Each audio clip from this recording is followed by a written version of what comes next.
Nah, it'll be fine. It'll be good. Yeah, I'll just delete the VOD afterwards.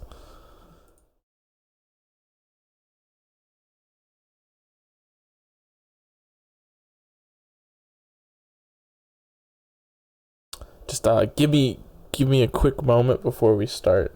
I have to. Something got messed up. I need to fix it.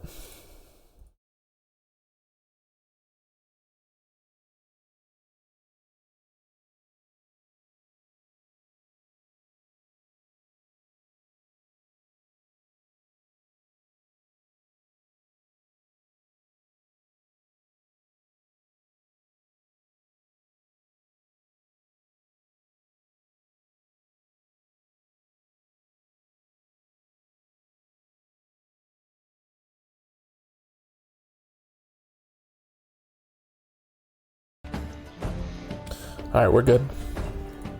All right, we're good. Okay. So, last week, you guys concluded your battle against the Dragon Turtle pirate captain, Tarek the Champion. It was a stalemate.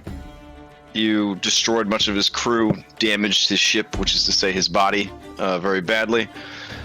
And he fled, leaving you and your derelict ship 20 miles off the coast of a nondescript, nobody cares about island.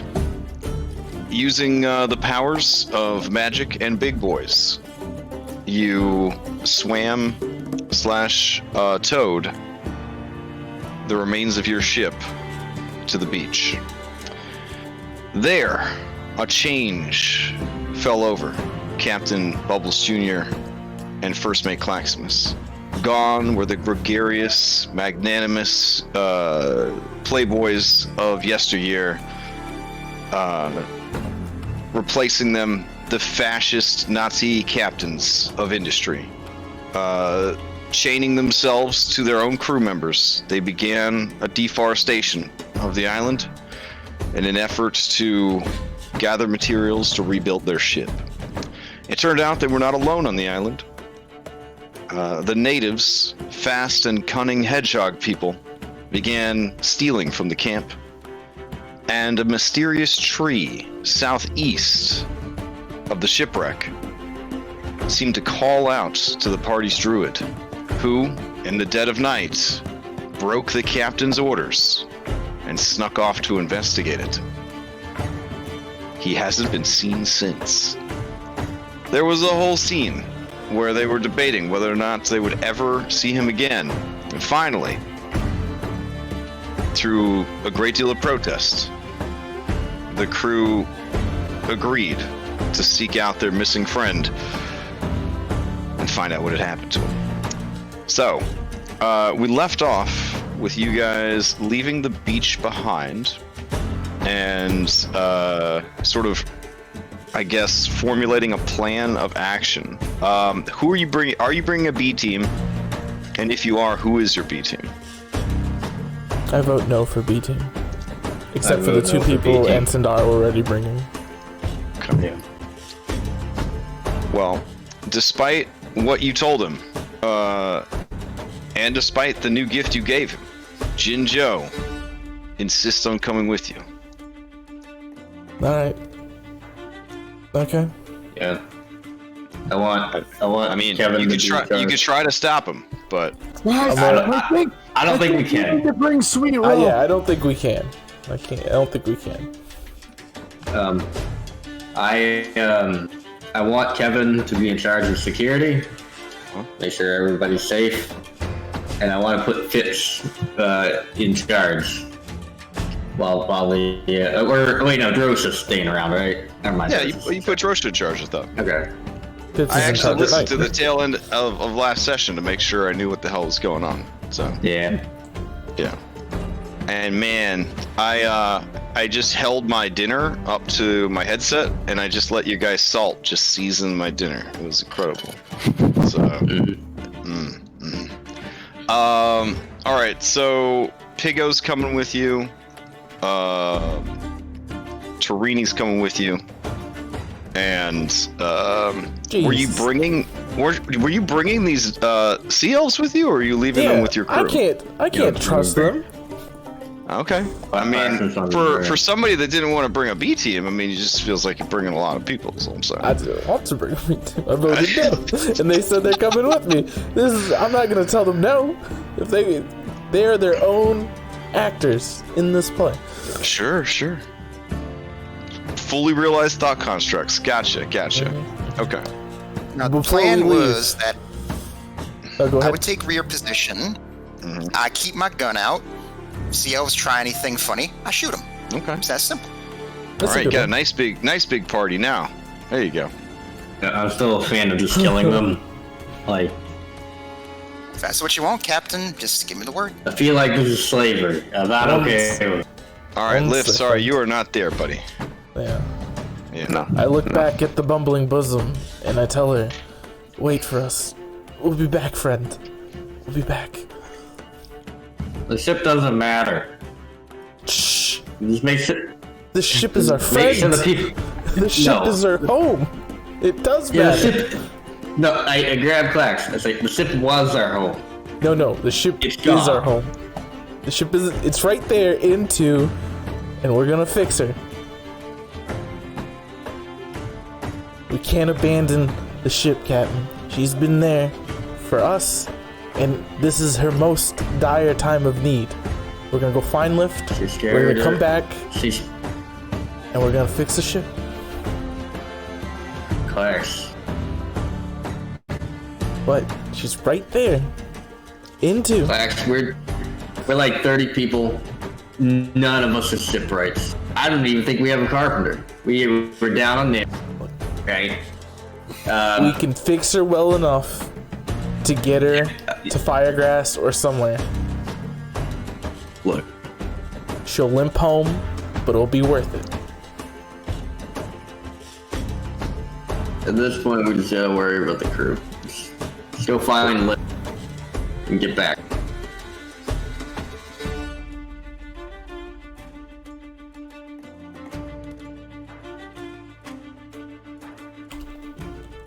And then we're gonna start fighting out on the beach. It's gonna be role reversals time. Well, I'm ready to go if you guys are. Other thing, real quick. It took me all week, but I finally came up with something I think is a good comeback to Sandara's comment about me at the end of the last session. Oh, okay. Alright. And so she says her thing about here, and I said, like, you need to speak up a little bit, Miss Sandara. I can't hear you from down there.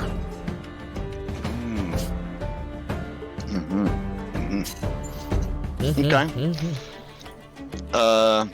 You see her glower from beneath her bangs, but no retort comes your way.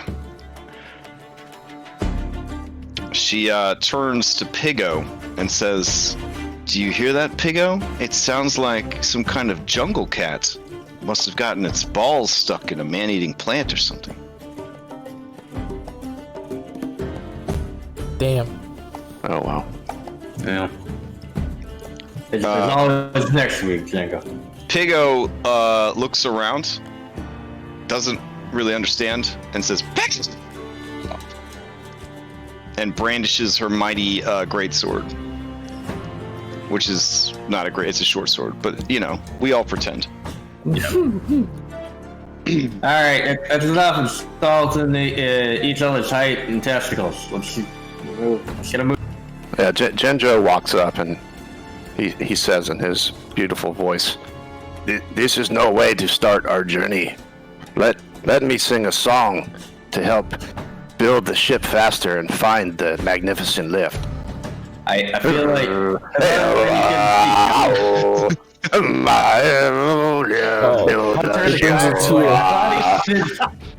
It brings a tear to my mascot eye. I'm turning the Clax and going, I thought he couldn't speak Valorian. What happened to... He's been working hard. He's been working super hard. Yeah. Him, It's him really and, good at it. Him and I said it all. I said all of it in giant, actually, but I could tell okay. I could tell they were fighting. And you wanted to bring peace in the only way. Well, yeah, maybe the only way you know how. I got you. Yeah, This man wandered up to us, like, said gibberish that none of us understand, and then just starts singing. It's beautiful. And then he waves his arms forward. Were you like practicing that all week at work? I've been listening to throat singing for about 4 days straight. Sweet. All right, I'll toss it on then. Okay. Just the whole way to the jungle, throat singing.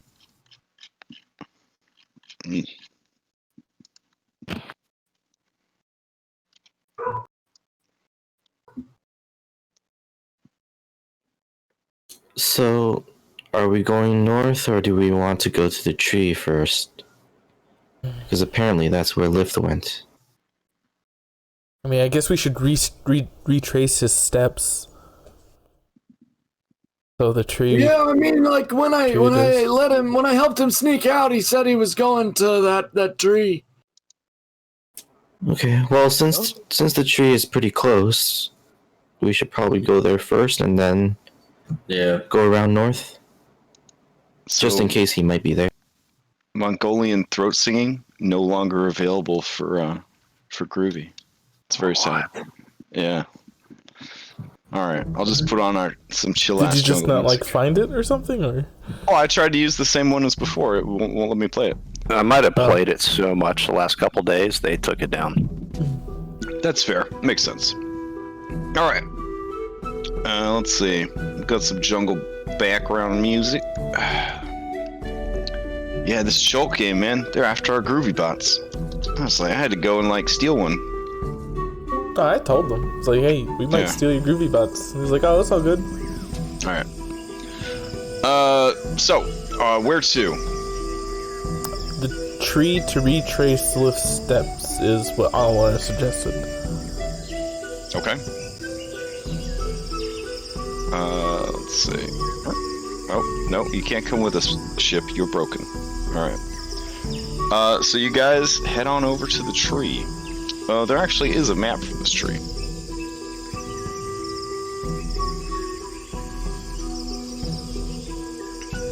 Your player will finally get to look at it. Woohoo.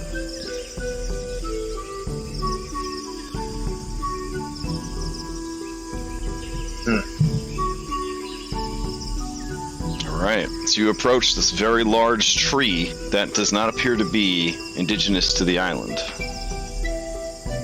As you approach the tree, there's a sense that the tree is a bit more aware than a normal tree.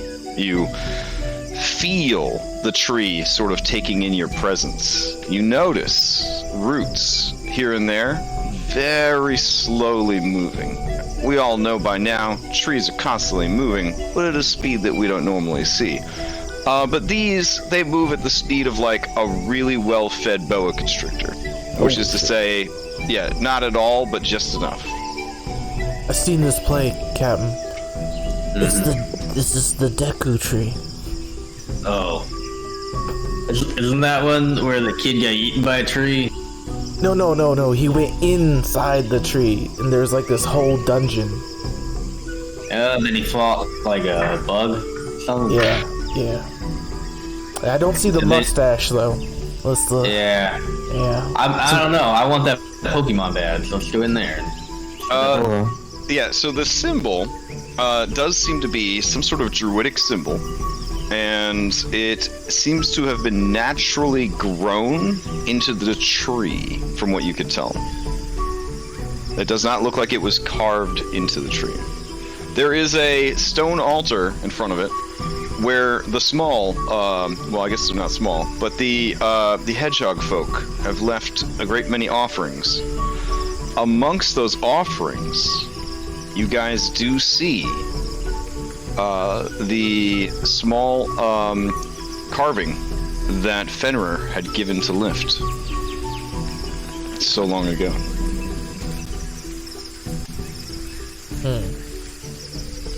I'm going to take a step forward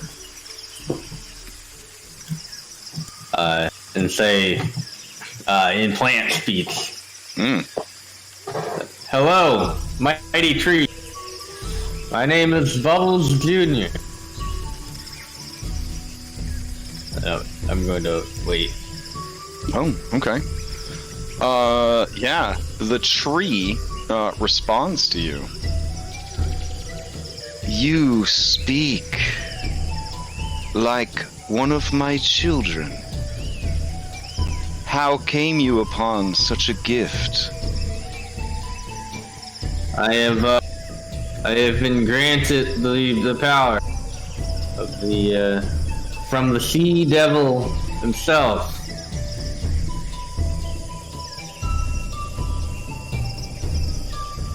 Yeah. Okay. It's a tree, so it's it's pretty chill. So she just you kind of sense like maybe a lady spirit. You know, if this tree had to identify as one or the other. Fair. Okay. Eventually, after a long silence of like 5 minutes or so, the tree says, "What brings you to my grove? Do you seek my blessing?"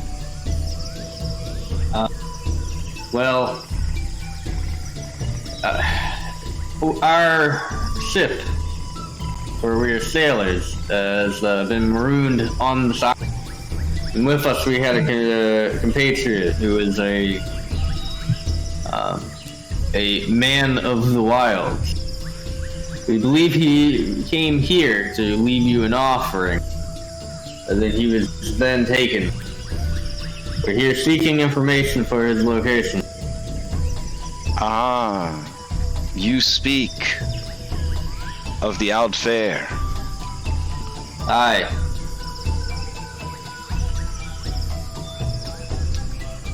I will tell you, he was taken by my spiky children.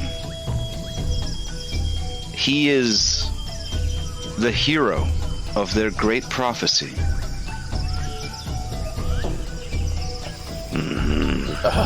Klaxmas just puts like his claw on his like temples, and he's just like, "Oh no." Jinjo senses the mood. No. He just starts humming. I'm not gonna lie. Pigo kind of sways back and forth with your singing, and just kind of peg out, trying to kind of keep rhythm with you. I'm gonna say, well, that lightens my heart to know that he's not in any danger.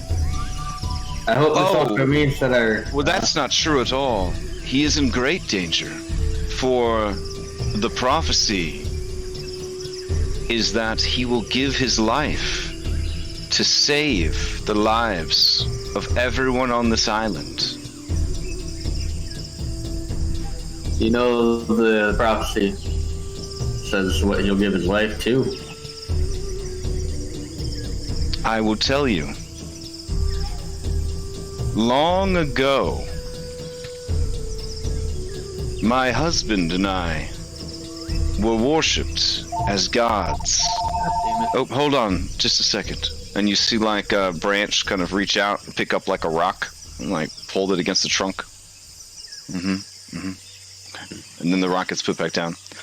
And then she continues, we were worshipped by the Old Fair as gods. Alas,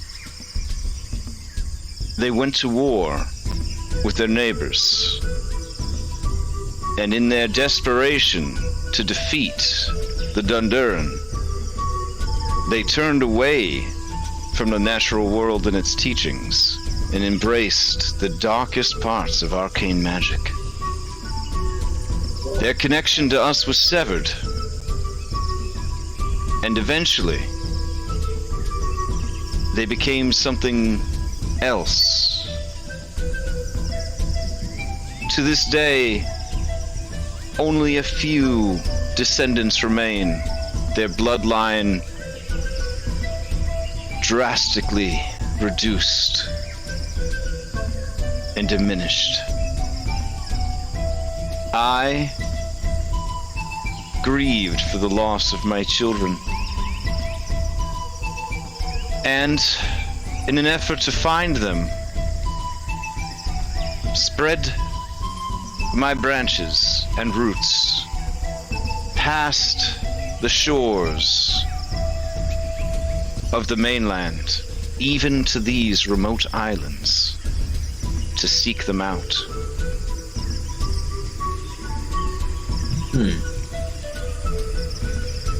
You must be quite powerful. Alas, my husband was overcome by grief. He missed his children. He missed being worshipped. To keep those on the mainland safe, I lured him here. And for a time, kept him pacified. Subdued, as it were, with my songs and stories. But recently, a great and ravaging madness has overtaken him. He flew to the village and demanded of its people their princess. He took the princess with him to the Outfair ruins. And there he has cloistered himself away with her.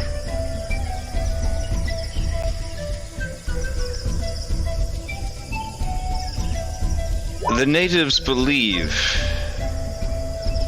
that only an Outfair can enter the Outfair ruins and retrieve their princess. Though many of their people have tried, the Eden tattoos are no match for my husband's fury and magics. Well, if only an Outfair could do it. Despite his strange appearance, his bloodline is the purest I have seen since the days of old.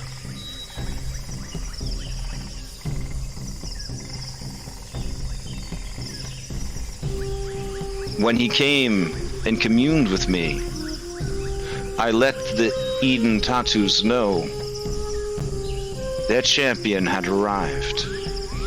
They came for him and explained their situation, and he left with them to their village in the north.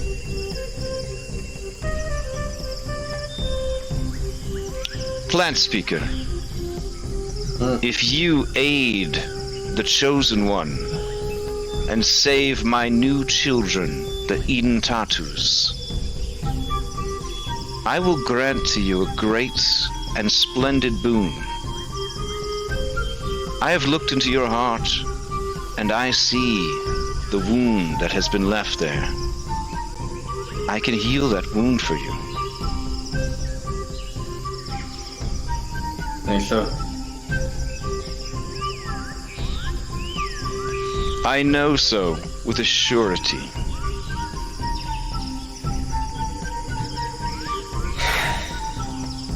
Alright. I have one request, though.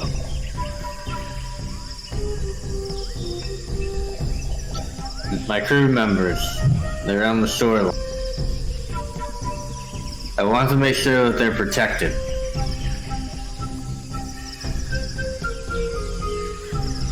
I will have my finest Eden Tattoo Rangers protect them. Alright. This island is home to many dangerous beasts and elemental spirits. But we will keep them safe. Very well. You got a deal. Those genius gonna turn around and start walking back.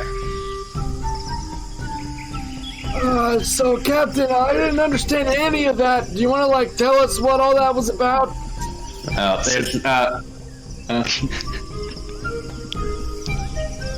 Yeah, go for it. Keep going. Yeah, Lyft got himself wrapped up in another fucking, what's the word for it? Stupid adventure. So, yeah, we gotta go save him. He's gonna go fight like a giant tree spirit. Super powerful. Probably gonna kill him. You know, ancient Allen Fair stuff. So like you don't have any faith in your own crew members? Is that what I'm hearing? No, the prophecy says he's gonna give his life to protect them. So I imagine Lyft would kill them, but it's gonna kill him.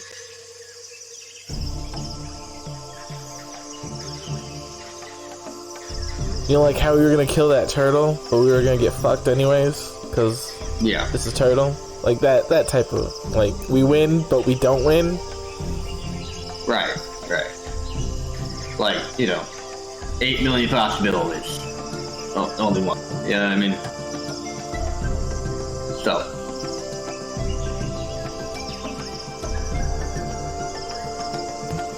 We, even if, like, we at least gotta go help him, you know? Weren't you the one that wanted to, like, abandon him? I was going to abandon him because I wanted to ensure that the crew was safe. I felt the only way to do that was for all of our strongest people to be there. The tree made me a deal that they would protect them. So as long as they're safe, I'm alright with spreading our resources a little more thin. Besides, old timer, aren't you part of the reason he's gone in the first place? You helped him. And you had a point there.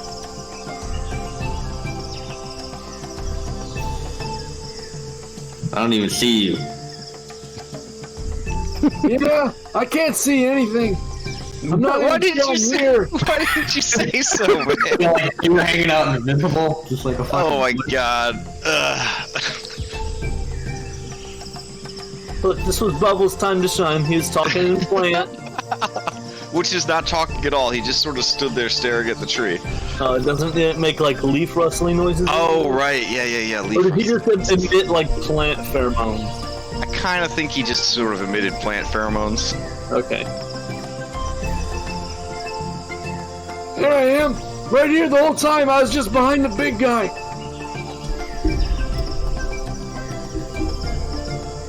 Who the fuck is Orim? She is one of your, Oh, prisoners. right, yeah. I don't know.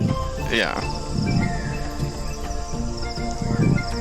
So They're walking at gunpoint. So. Alright, let's go then. I don't All have right. max health. Did I have max health? Probably. Unless somebody hit you. Somebody hit Well, you? I do now. Jin Joe's been petting his head. Oh, that could do Okay, that's probably it then. That's how I lost those 3 hit points. it. Okay. Alright, back to the map.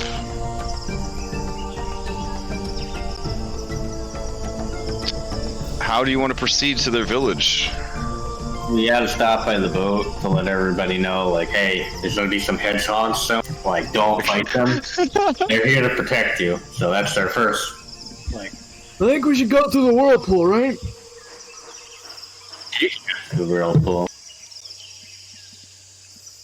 Alright, so you guys go back to the beach, and you explain to everybody what's going on. As you arrive, you see that Kevin is back in boss mode, and he is really pushing his weight, like he's pulled up an entire palm tree, and he's using it as a switch to like swat at people that aren't working hard enough.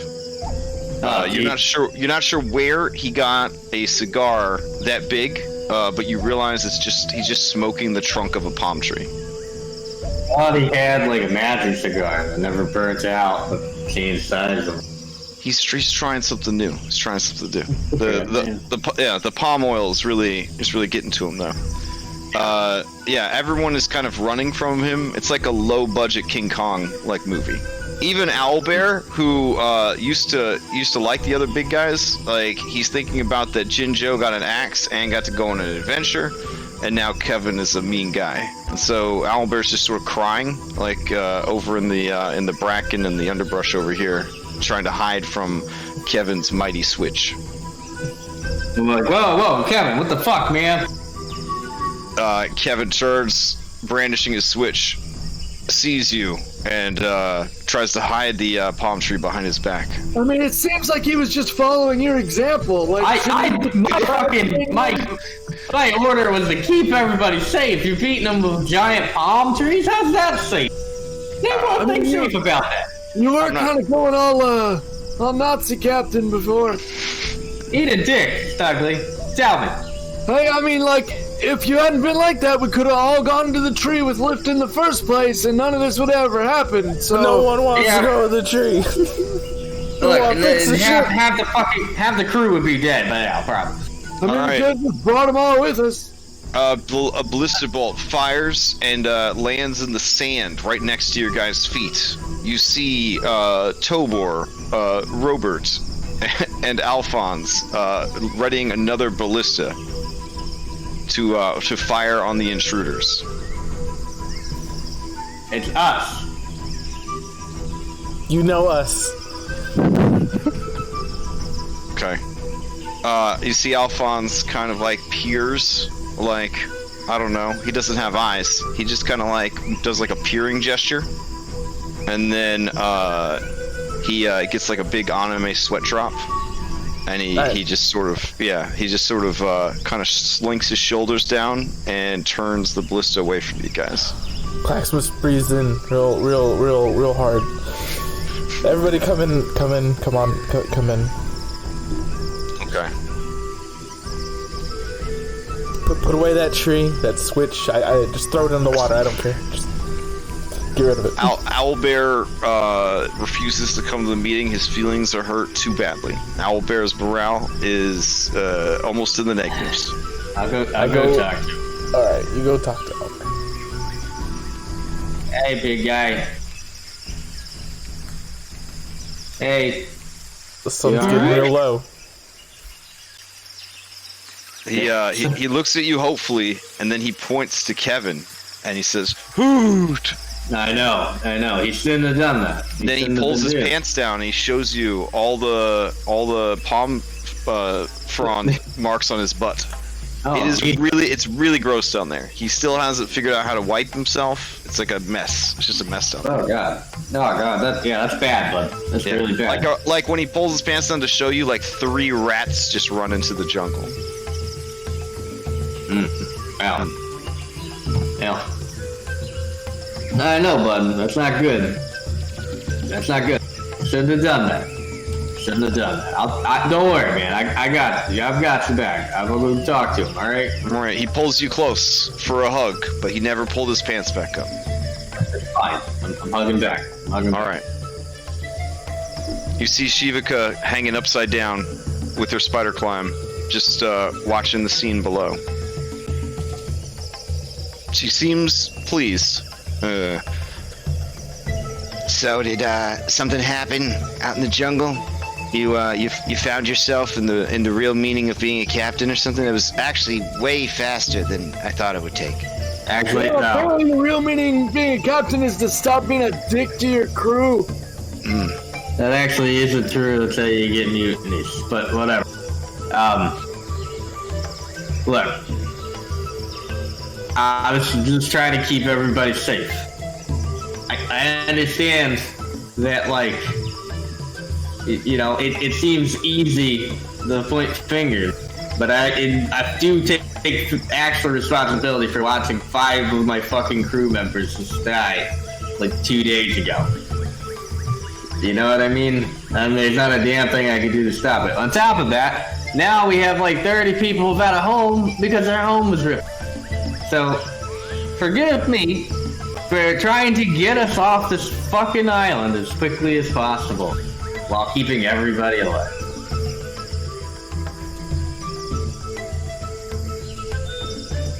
It's not fucking easy. Alright? I made a deal with a tree. They're gonna send hedgehogs to keep you safe. I don't recommend looking at them. There's a lot of bad shit in this jungle. And we're already kind of beat the fuck up.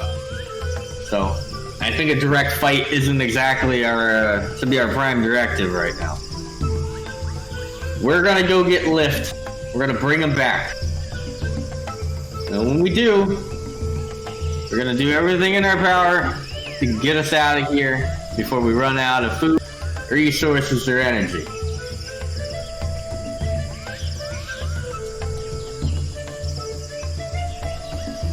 Understood? Okay. Bubbles. It's me, Croup. Uh-huh. Hi. I think we've got food, pretty much, locked down. I mean, we're in between a beach and a reef. There's a tremendous amount of fish, eels. This, green, creature, she be making them magic berries. There's a shortage of rum, but I've already started fermenting. Now tell me, some what coconut are we? flakes. Croup, I understand you're a seafaring creature, but we have many people in the crew who cannot survive on salt water. What are we gonna do without fresh water? Oh, Captain. you just boil it. That sounds like Yeah. No. Plus, I guess just purify food and drink. Would that work for salt water? I don't know. It would. Yeah. No, it's actually pretty cool. I didn't know that. All right. We're level. Regardless. Fine. Don't worry, we have 2,000 pounds of Hadrosaur meat. Yeah. All I'm saying, Captain, and I didn't mean to interrupt your speech, is I want food to be the last thing that you're worried about. All right? That's fair, I guess. I've got Honolulu Jr. here, And he kind of pulls her in for a side hug. and we're making some of the finest food you've ever. Well, you didn't get to have any, but it's gonna be so good. If you stick around for dinner, it's gonna be great. Captain, besides the food, what we should focus on is the repairing of the ship.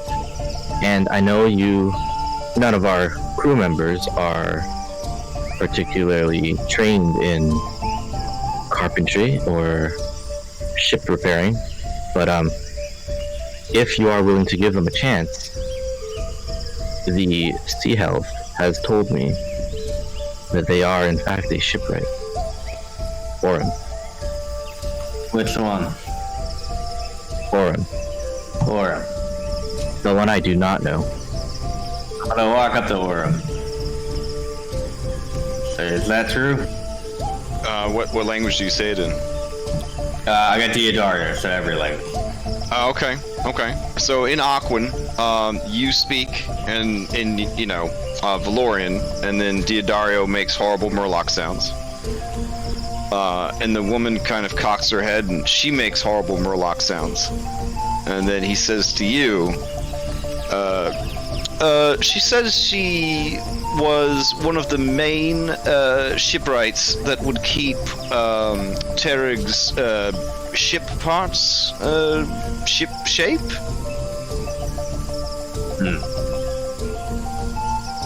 I mean, if she could make a ship seaworthy at the bottom of the ocean, you'd assume that she could make a ship seaworthy at the top of the ocean. I'm gonna look at her, and I'm gonna say, look, we're not slavers. I wasn't a big fan of keeping you as a slave in the first place. So how about we strike a deal here? You repair my ship to at least a function where I can get it to another island to get a different one. Then we'll let you go free. Claxmus gasps, another one. This is our ship. Okay. She listens to Diodario as he at her, and then she contemplates what he says, and then she back at him, and then he makes kind of a sniffly sound, and he says, "Oh, boss, Oh, you might want to sit down for this one. She says that her freedom is not a price or a reward that she's looking for. She has tried her best to follow the events that have transpired, but is under the impression that you are willing to risk your life to find one of your crew that has gone missing. She says that at first it seemed like a great weakness, but the more she thought on it, the more impressed she was with your selflessness and courage. She would much prefer to serve under a captain who puts others first than a monster like Tarek the Champion. Oh. Oh, look.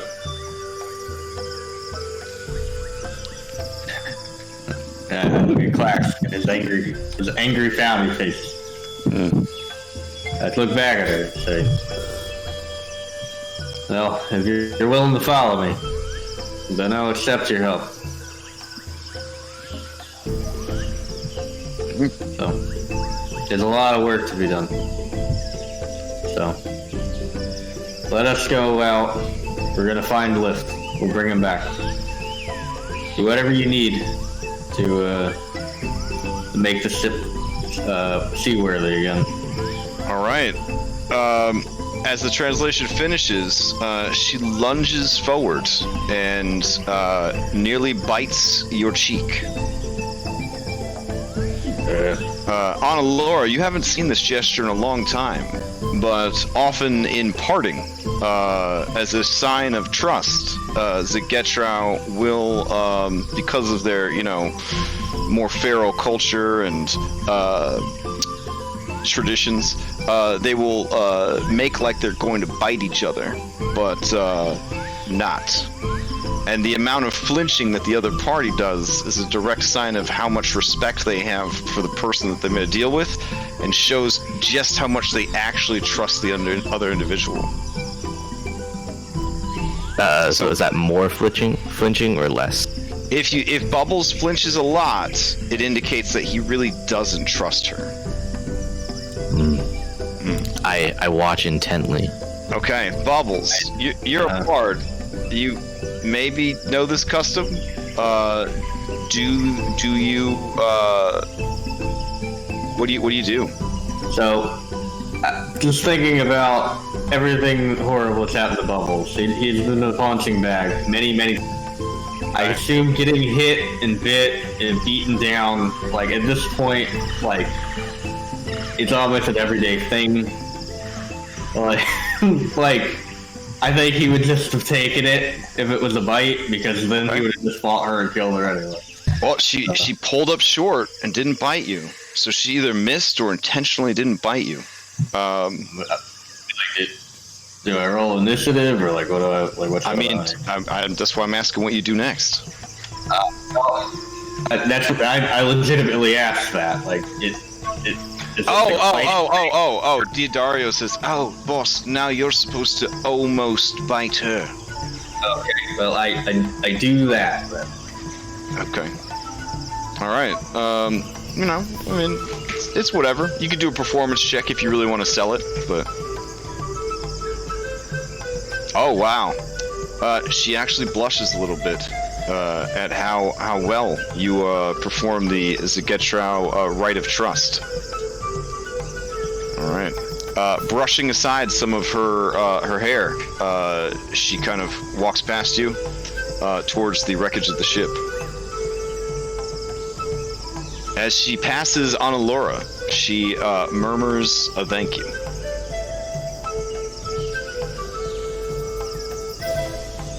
I'll murder her. I'll murmur, do your best. You'll murder her? Yeah, I was like, oh, damn. I said murmur. Oh, okay. But this is a strictly one island campaign now. No one leaves. That's what you think, Captain. All right. As I point towards the whirlpool. I can't swim, so I guess I'll be Jinjo next time. Yeah, so I'm gonna tell everyone to listen to forum for instructions on how to repair the ship. Crew can translate, right? I am taking Kevin off security duty. I am delegating that task back to Dre. Oh, I'm in charge of the whole camp. I take that back. I security's on Albert. Make sure everybody's safe. Don't beat up Kevin in revenge, please. Oh man, he was already trying to pull a palm tree out of the ground. But all right, fair enough. All right, Jinjo has been extremely confused, so he's going to walk to Shivaka, which is the only person he knows that speaks Croakan. Mm-hmm. And Jinjo's not really smart, but when he speaks Croakan, he's kind of got that, I don't know, lack of a better, like a British accent that makes him sound smart. Sure. So, it's like, hello, governess.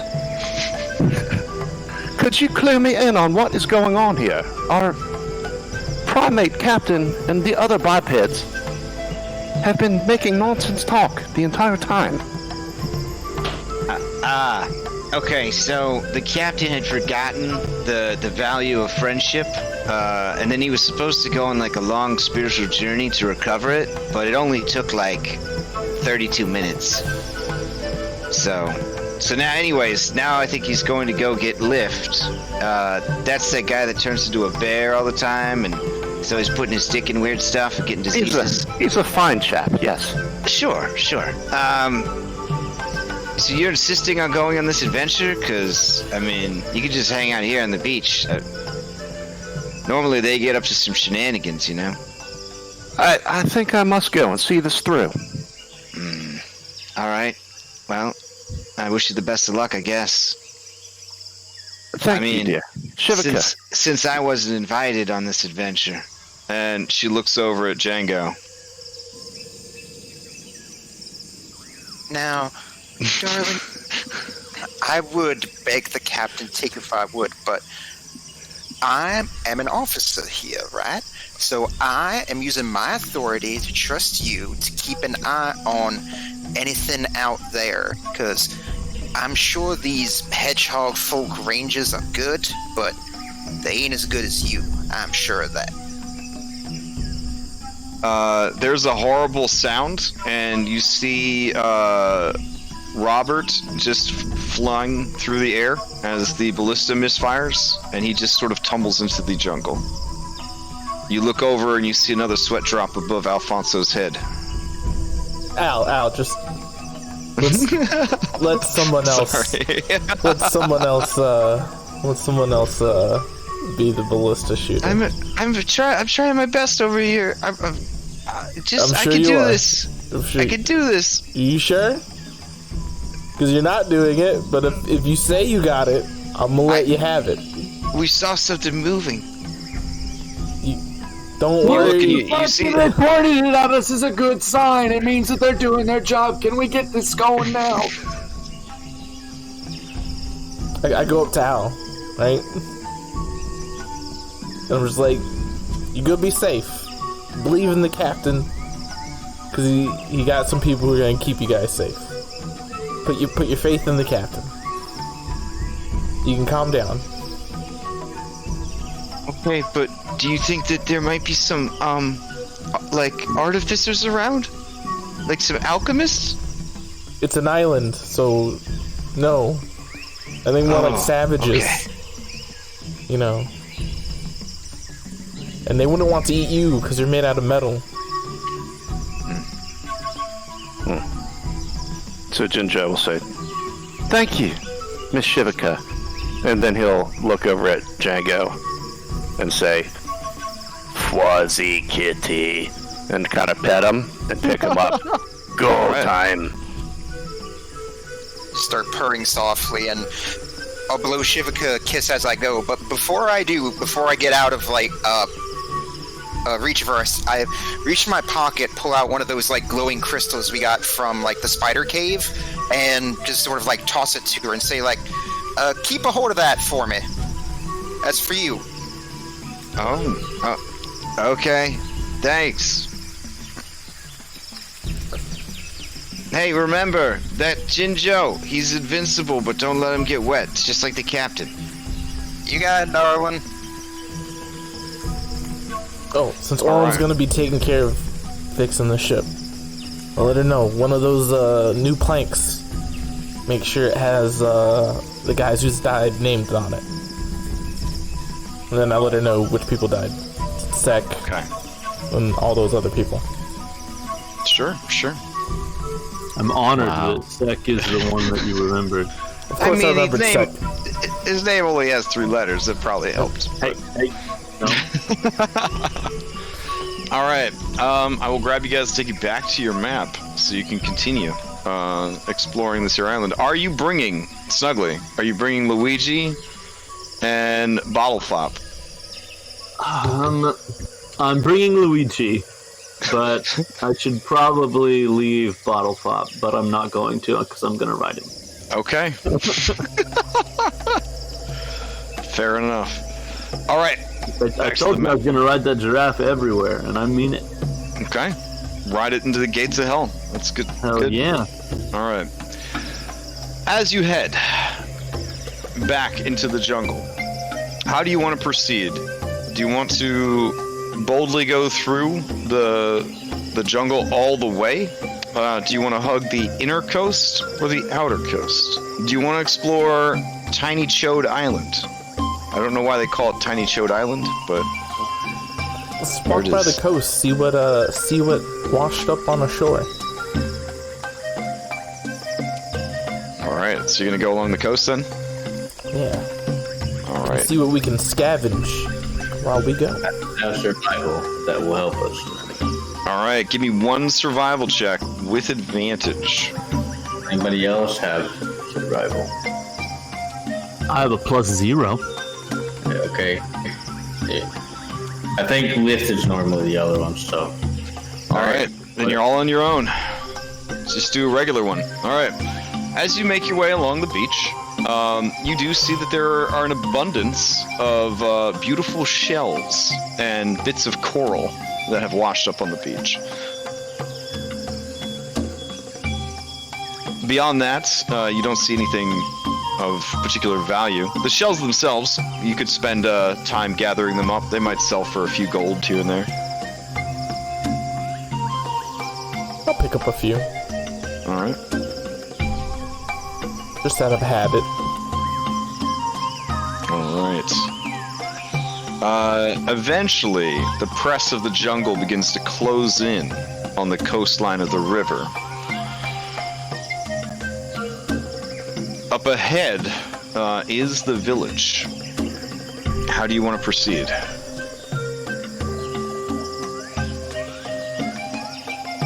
Cam, you know more about the village than any of us do. The village itself that we're Well, I mean, do you want to travel via the river or go into the jungles? Well, I think Sandor's hat only lasts so long, right? I guess we're gonna a good while, but yeah. let's go into the jungle. Like, Okay.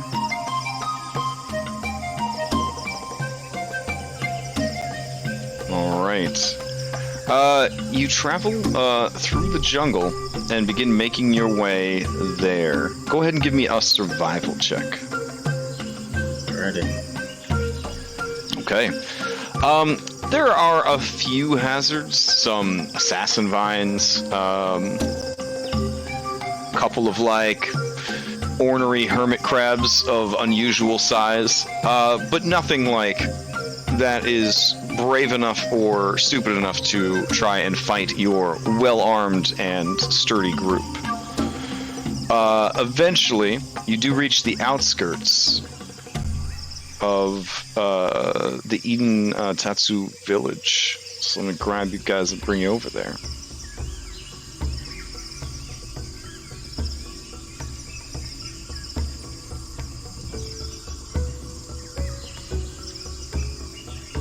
Okay. Now, I didn't ask this before the campaign, but if anybody is afraid of hedgehogs, you may want to sit the rest of this encounter out, because there's a lot of hedgehogs.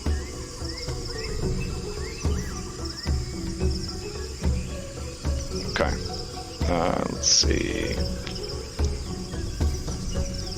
Just a reminder what hedgehogs look like, guys. I'll turn into a hedgehog one last. Wait, how can you turn into a hedgehog? It's terrifying. Or a hedge. I've seen one before. I'm pretty sure Jinjo would try to attack you if he saw this. Yeah, that's pretty bad. He was looking in another direction. Okay. Alright. There we go. The Eden Tattoos village should load. Maybe. Oh God. That's a lot. A whole lot of hedgehogs. I didn't learn my lesson at all from the Opera House. Hey, Nope. guess what? I can't see anything. Damn it, Again? I can't set fire. Alright, hold on. Hey! Alright, now you can drag your other babies out. As you approach the Eden Tattoos standing guard, you see them raise spears, and they call out to you angrily.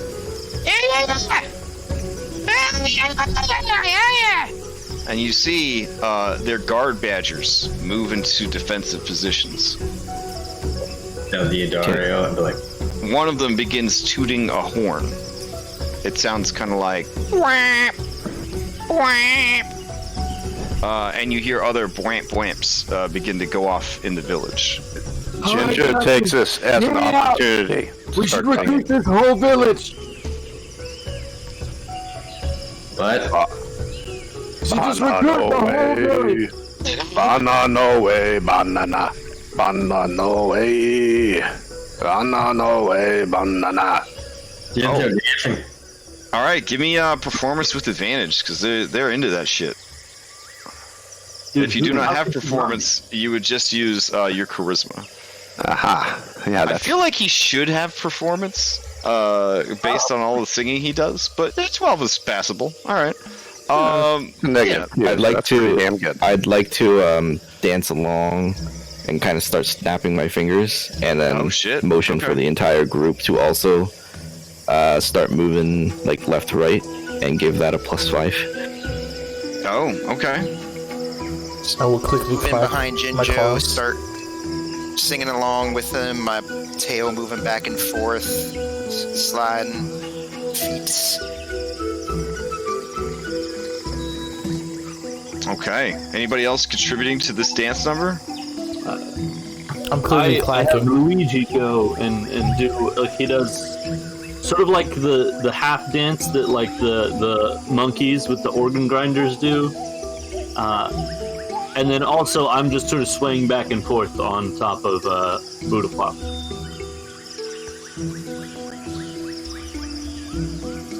Okay. Yeah, the hedgehogs all watch your dancing and listen to your dancing, and as they rush up with their spears and javelins ready to destroy you with their might, because that's what they do. And they're very fast, by the way. They're very fast. Some of them have a 35 speed. Alright, I like they come you have, rushing like, up. 5 different hedgehog pictures. So as they approach, they hear this incredible music from Jinjo, along with the dance number of his fellow shipmates, and they all begin to kind of bob their tiny heads and move their tiny feet and kind of sway back and forth, and yeah, they're into it. As they get closer, I'm just doing the magic fingers in the air. Spirit fingers.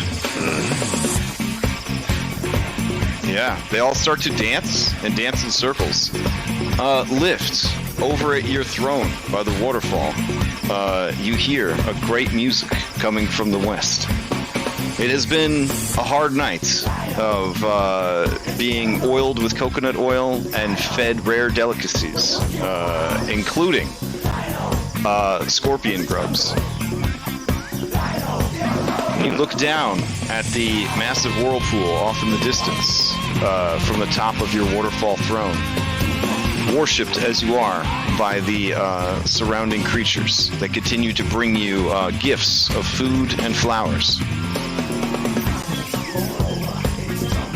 All right. No more dates, please. I'm gonna have a stomachache later. Okay. Yep. This one scurries, takes the dates away, and this one continues to fan you with like a palm tree, like a frond fan.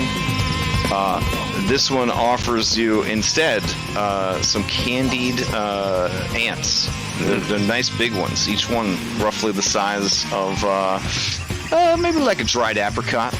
There's got a whole bowl of them, coated in honey. They're very good.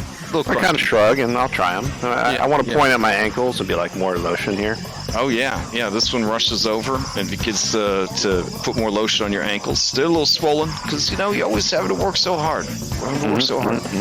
Okay. They have promised that they're going to roast their fattest and cutest dog and serve it to you at tonight's banquet. I mean, I don't know if I'm happy about that, but okay.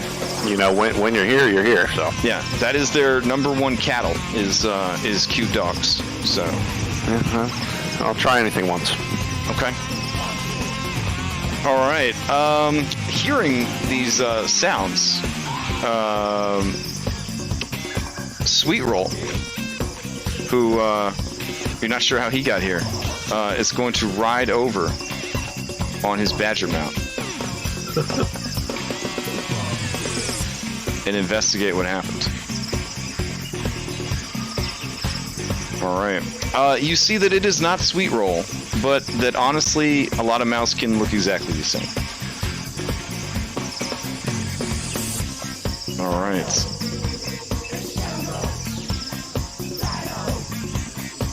So this creature, who looks a lot like Sweet Roll, calls out to you in the Valorian tongue. Who goes there? What business do you have in this great village of warriors?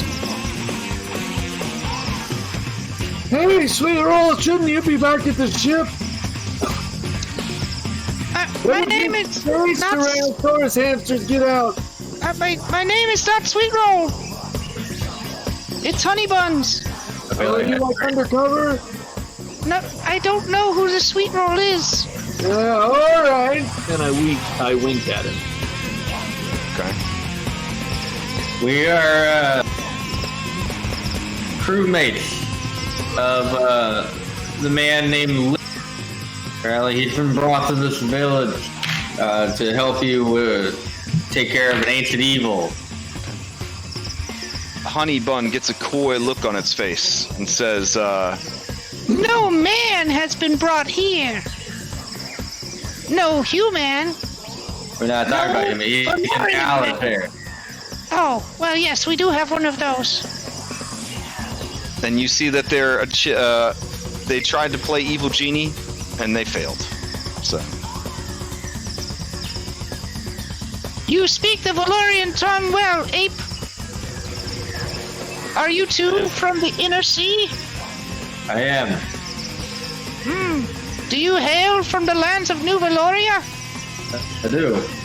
Ah, I was a great sailor once, but my crewmates threw me overboard and tried to lure away a sea monster.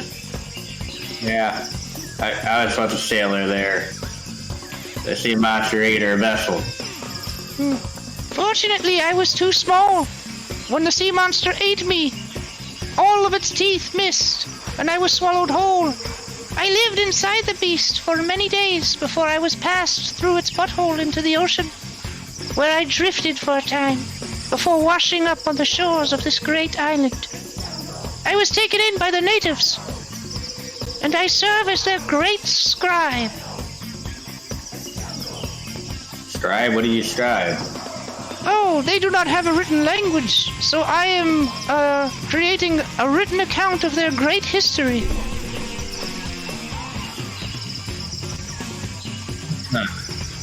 Fair. It is actually very similar to the history of my people and yours. Perhaps even more so yours. What do you mean by that? Well, the Outfair who used to live on this island, they desired servants who were tough and cute. And so they gave the wokeness to the indigenous hedgehogs, who then became the Eden Tattoo. I feel like the woke apes were more of an accident. The mousekin looks scandalized. There was no accident. It was divine plan by the one known as Spriggs. Spriggs, I remember. Well, may Spriggs cast his blessing upon you. If you wish, I can take you to see the Outfair. He is being prepared for his great journey. I'm over here yelling, "This plum has a rotten spot. Give me a new one." Okay. Did you throw it over the waterfall? No, I throw it at the guy nearest me. Oh, okay. It hits him. He stumbles. He kind of almost falls off the 400-foot waterfall, but then he kind of staggers back, and he begins to squeak angrily. And you see this guy just like, what the fuck? And he goes to get more plums. Good boy. Good boy. Okay. Do you wish for Honey Buns to take you to see the great hero? Yeah. Okay. Sure. Sandara looks back at you, Claximus, and gives you a withering stare. And she says, "What is wrong with you? This is amazing." I want to fix my ship. I know you want to fix it. Here's about the boat. Where are my grapes? I said care about the 2 grapes for every plum. Hurry up, I can hear him. Yeah, I think it's all gone to his head. All right. So, Honey Buns informs you that These people have a great legend that someday, and spoiler, that day has come, a pure-blooded descendant of the Outfair would arrive on their island and save them from... What the hell? the Honey Bun looks around like I don't think so. Okay, my bad then. I need nuts with this sweets. It's savory and salty. I need it together. And he will journey to the east and confront the great dragon and save the princess and all of the Eden tattoos. And with the princess returned, she will be able to don this crown, the one I wear upon my head for safety, and use its magics to keep the beast that slumbers beneath the lake from rising and destroying everyone. But we're running out of time, because if the princess does not come back and use the magic of this crown to soothe the beast that slumbers beneath the lake, it could get really bad. You use the crown's magic to soothe the beast under the lake. Why does it have to be the princess? oh man, Honey Buns blushes. I am no princess. You have to just believe in yourself. You're holding yourself back. Yeah, you might be right. Take me to my Alan idiot. Quickly. This way, please don't steal any of those grubs. They're for tonight's banquet. I look at Clax and nod. Wait, steal And or not please- steal? Because I was about to steal either regardless. Take, wait, before they know it. Might I direct your attention to one of the Eden Tattoo's greatest achievements, the domestication of these fine dogs. I have heard from the Valorians that dogs were extinct, but here you can see some. I thought Are they not they delicious looking? yeah, I thought the Valorians brought back pugs. Well, that is not a dog. This is a dog. You can see how meaty and fatty it is. It's quite tasty. One of those kind of dogs. Well, we don't have dogs in the Underdark, but those two look pretty good. Yeah, the dogs come up and they're just so sweet. They're just like licking at you. Their eyes are just kind of like vacant. They're very chunky. Very chunky. I pet one and then I lick my fingers to see if I can get the taste of it. Oh, they're gonna be good. They're gonna. Oh yeah. I reach for a Sort grub. of like licking his lips. So when's dinner or? After the sun sets and our great hero is anointed in his garb of the hero. All right, guys, we can't screw this up before then. Yeah, I think we're getting a Kroot meal without Kroot being around. This is not cocoa. This is just dirty water. How many times have I told you, Schlonick? Oh man! All right. This one goes to flee, but because it has so much coconut oil on its hands and feet, it slides and then nearly careens off the edge of the waterfall. It begins letting out wild squeals and cries. Two of them try to rescue it before it falls over to its death. This one, seeing that the great hero has no one rubbing its feet, dashes through the water and immediately begins licking his feet. I want to vine whip the one that's about to fall off and try to. Okay. Is this your non-lethal vine whip? Yeah. Oh, okay. He might get hurt, but he will fall to his death. So. All right. You pull him back, and the rest of the little hedgehogs turn to you, and they look afeared.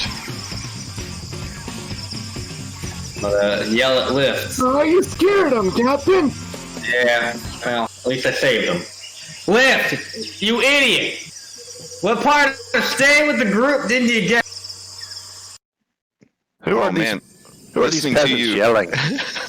Listening to you talk to their great hero in such a way scandalizes the creatures. They have no idea that anyone could be so cruel as to speak to the great hero like that. Oh, my friend. I say to the hedgehog currently rubbing Lyft's feet. Yes, I would like to also participate in this sacred ritual. Oh, as you approach him, you see these guys rush up and they aim their backs at you. Yeah. So is that like, hey, you're good to go, or we trust you so much we're not gonna look at you? They bristle. They bristle. There's spiky bristles aimed at you. I see this happening, and I don't know if I should let it go on. But I decide to call for. Because Honeybun does call out to you in Druidic. Great one. If you so deem it, we will throw these heathens from the top of the waterfall. No, I do not deem this worthy. All right, fine. But I would like to see One-Armed Joe, who I named a hedgehog. I don't know which one. One-Armed Joe could rub Snuggly's feet. No, I wanted to do the rubbing. While all this is happening, I have Luigi sneak around the back and then climb up and touch Lyft on the back and cast invisibility. Oh my god. Okay. Well, the people are thrown into a panic as the great hero has disappeared. They immediately turn on you guys. I cast message to where Lyft was, and I say, All right, I got you out of here. We can take off now.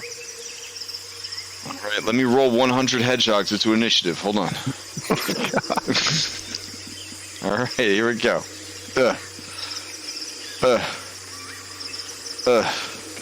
I'm almost there. Couple more. We'll just let you finish it. Okay. Yeah, just keep going. Just a couple more. Just keep going. All right. Yeah, just a few more. When I turned on Allura, I'd be like, where the fuck did Lyft go? I cast message towards the captain, and I say, I made him invisible. Now we can sneak off with him. I'm gonna turn to Snuggly. and be like, you gotta get us all killed. No, see, they were keeping him captive. I read a book like this. He didn't have any choice. It's a fucking So now they think he disappeared, so we can just leave with him. No. We're gonna have to find our way out of here. Wait. No, Wait. I say this. Stop the aggression. These are my fine subordinates who are fixing my ship. Oh, you see Honey Bun is fucking shook when you say that, and she quickly begins translating to everyone what you have said. And all of them look around, trying to find your disembodied self. I'm right here. I've ascended to a higher plane. Except these 2 or 3 that are right next to you that have keen scent, that are probably aware that you are right there still. But the others, they're confused. They look around, wondering where you've gone. Do not be confused. This is another example of my miraculous power. These are Pigo hears your voice, and she cries out, Pigo! and begins looking around for you. Yeah. Don't hurt the Pigo. Okay. We may or may not eat Pigo later. Should I keep rolling them in? I got to like 30 before I'm trying to talk them down. Oh, okay. You can always hurt yourself and come back. You just have to take 1 point of damage. No, I'm kind of enjoying this. But the act of hurting yourself would be an attack, and so that would take you out of invisibility. Or hurting someone's feelings. I'm pretty sure that doesn't do it. I feel like D&D doesn't quantify emotional pain very well. So as this is all going on, I see Lyft disappear, and I just start looking forlornly at where he used to be, and I'm like, why does this always keep happening? Why do I always keep losing all my good friends? As you say that, you feel a firm but tiny hand grab onto your paw. Looking down, you see Pigo. She looks up at you, and she blinks those big beady eyes at you, and says, Pigo. I know, little one. I miss him too. I wish he wouldn't have gone. Quickly, Django, we need you to console Lyft's ex-lover. I can drop invisibility at will, right? Well, I made you invisible. What else made you invisible? Jeez. Just attack the ground. I will actually slap a hedgehog near me and puncture my hand. Okay. The act of attacking the hedgehog would drop your invisibility. Yeah, it happened. There's a spray of fine blood, and the hedgehogs all gasp as you reappear before them. You can hear Honey Bun trying to calm everybody down over this newest miracle. I told you, my friends are mighty. Almost as mighty as I. I begin to ritually cast Feign Death. No, not really. No, that would be fucking terrible.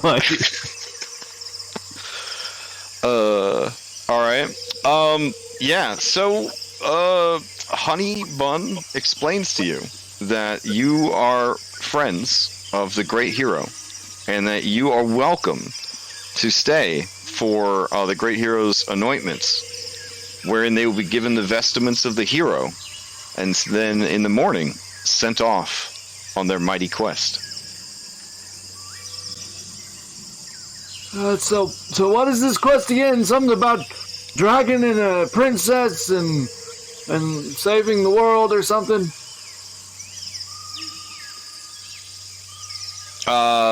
I mean, Honey Bun kind of looks shocked that you know all this, and then remembers that she told you that a few minutes ago, and she says, Yes, that is the quest. He must go and quell the anger of the great dragon.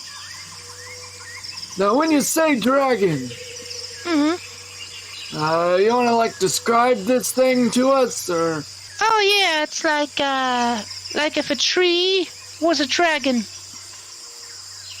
Okay, I see where you're going with this. It is thought that this dragon is the living embodiment of a god worshipped by the Outfair long ago. Okay, living god, yep. That's me. And it's said that only an Outfair hero can put an end to its great and endless rage. Always knew that was me also.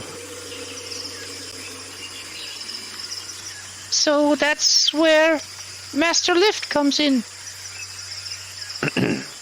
Master.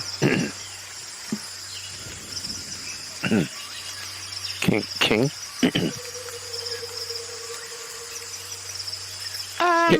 I mean, you could be the king if you rescue the princess and marry her. See, I am King Lyft. You're gonna have to marry a hedgehog woman. It's not like I'm already married. She is very beautiful, though. I'm gonna turn and be like this. Does she look like this? And then I'm gonna turn it in. Oh, yeah. All of them begin to cry. Like, they just begin to cry. Like, when you tell little children something really sad and devastating, they don't even, like, turn away. They just start sobbing. Disgusting. Is that a yes? They just, yeah. Honey Bun asks, why... Why would you turn into such a fell demon as to frighten these people? I turn back to normal. I've seen hedgehogs that look like that. I'm very sorry for you. Yeah. That was the hedgehog I saw. Back in New Valoria. Impossible. I was from New Valoria. I don't remember you or any hedgehogs that look like that. You're making things up. You didn't remember me. So, like, that means that I'm a myth. And I don't exist, right? You're trying to trap me in a logic puzzle. I don't appreciate that. Now, let's just get on with this. Fucking kill a dragon or whatever. Oh, you can't kill the dragon. Only Master Lyft can kill the dragon. I'm gonna turn to him. Try dragon all by yourself. That's cute. Well, Look, I mean, you could certainly go with him and cheer him on. Captain. Subordinate captain. I mean, Captain. Really? yeah, I don't know how to. Well, come on. Can we talk in private? Yeah, Piggo! Piggo, Piggo will chaperone us. That's fine. Okay. Come on, Piggo. Piggo takes your hand and Lyft's hand, and she does want you to swing her. Much as we're swinging her off the. No. Wow, that would be so fucked up. Captain. I'm whispering, Captain. Just keep swinging her. I don't know what the fuck is going on. I think they're. I don't know if they're trying to kill me. They're fatten me up to eat me. So I talked to the magical tree. You know, your tree girlfriend. Yeah. Right. She's lovely. Well, she thinks that like because you have pure out fair blood, that it's your job to kill like a magical dragon. According to the prophecy, you will kill the dragon, but you'll also die at the same time. So at least you got that going for you. I mean, Well, I've got some reincarnation powder. It'll be fine. Yeah, I mean that's kind of a Snuggly, I'm talking to Captain privately. Get away. So, like, every time you guys are having a private conversation and I don't pay attention to where I am in relation to it, just assume that you look down and I'm, like, there at knee height. I just assume you're invisible next to it.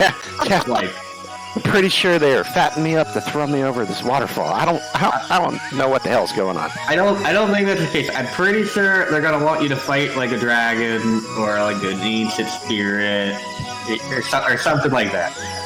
See, that's why you stay near the boat. I was. Yeah, I agree. Sorry, Yeah, Cap. I feel kind of partly responsible for this because I made it invisible so he could sneak away. Honestly, like a good thermometer is anytime Snuggly's willing to help you do something, you shouldn't do that. It's like, it's the opposite of what you said. I think I was talking to this whole I thing. mean, I wanted to help you kill that evil God damn it, Snuggly, you're not here. Get away. Go away, Snuggly. Jesus.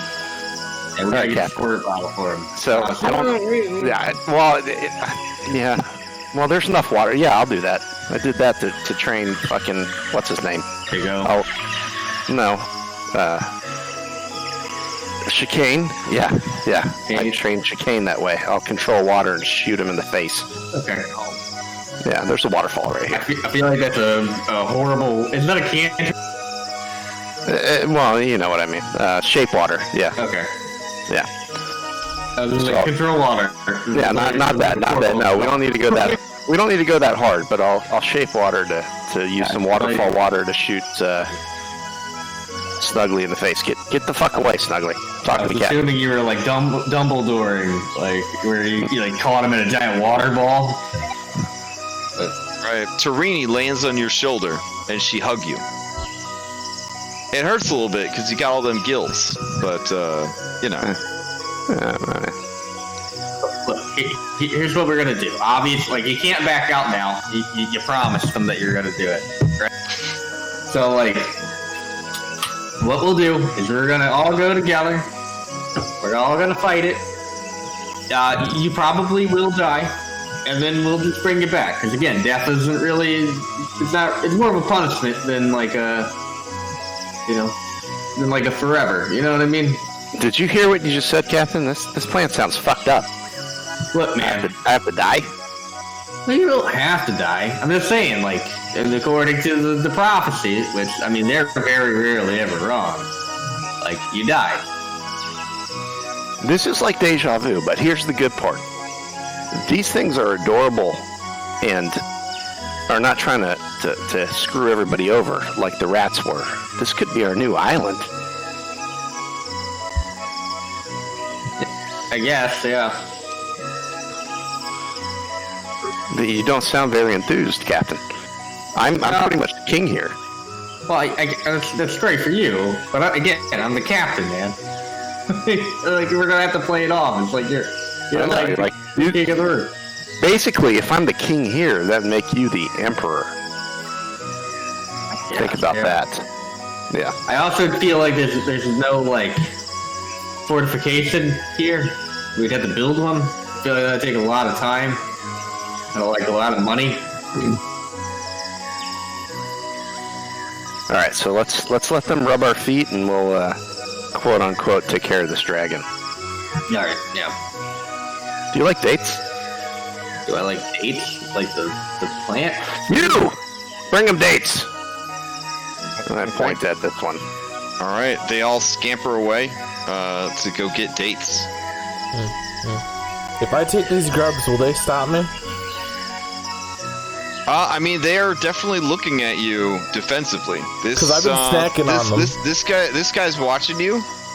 He's not sure what to do about it. I stare right at him as I take a claw and I dip it in and grab a grub. Give me an intimidate check. It will be opposed by his intimidate check.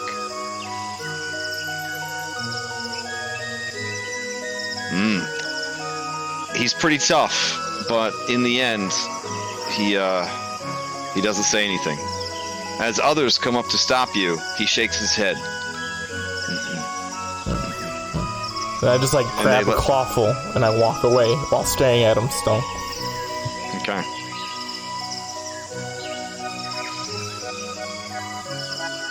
Alright. Annalora, Honey Bun kind of like rides their badger up to you. And they're like, So, you're new on this island, huh? I'm pretty well connected. If you, decide to make a go of things, I have my own hut. Keep moving. Sure. Try the other one. I'll point over to these two.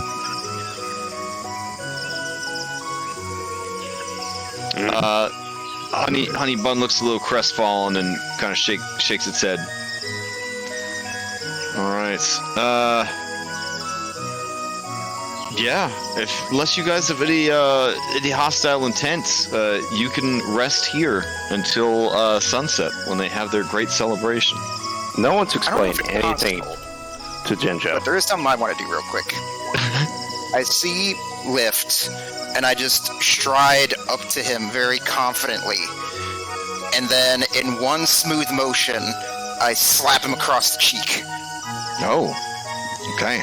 All of the hedgehogs gasp and begin to roll into initiative. And then I quickly wrap my arms around Lyft in a hug and say, "Don't do that again." Oh, okay. They start putting their initiative dice away. And then I put my arm down because I was about to tell him to hold him down. Oh. But I lower my hand. How high up is this waterfall? It's 400 feet. However, Jinjo, not knowing what's going on, starts slapping his elbows, his knees, and starts doing... I don't want to appropriate anyone's culture here, but he starts doing that, like, Islander battle dance. Oh, okay. Yeah, he's getting pumped. All right. Yeah, the little hedgehogs begin to clap, thinking that you're doing another dance, like you sang at the gates, and they all kind of begin to roll in circles around you. And he swipes at the nearest hedgehog. Oh, God. As Lyft comes in and tells them, stand down. Oh, all right. They roll away. Yeah, I'm saying that in giant. Jinjo, it's okay. It's okay. All right. Well, you're in charge of both characters now, so good luck. Thank you. Thank you. Jinjo stands down. And I back up.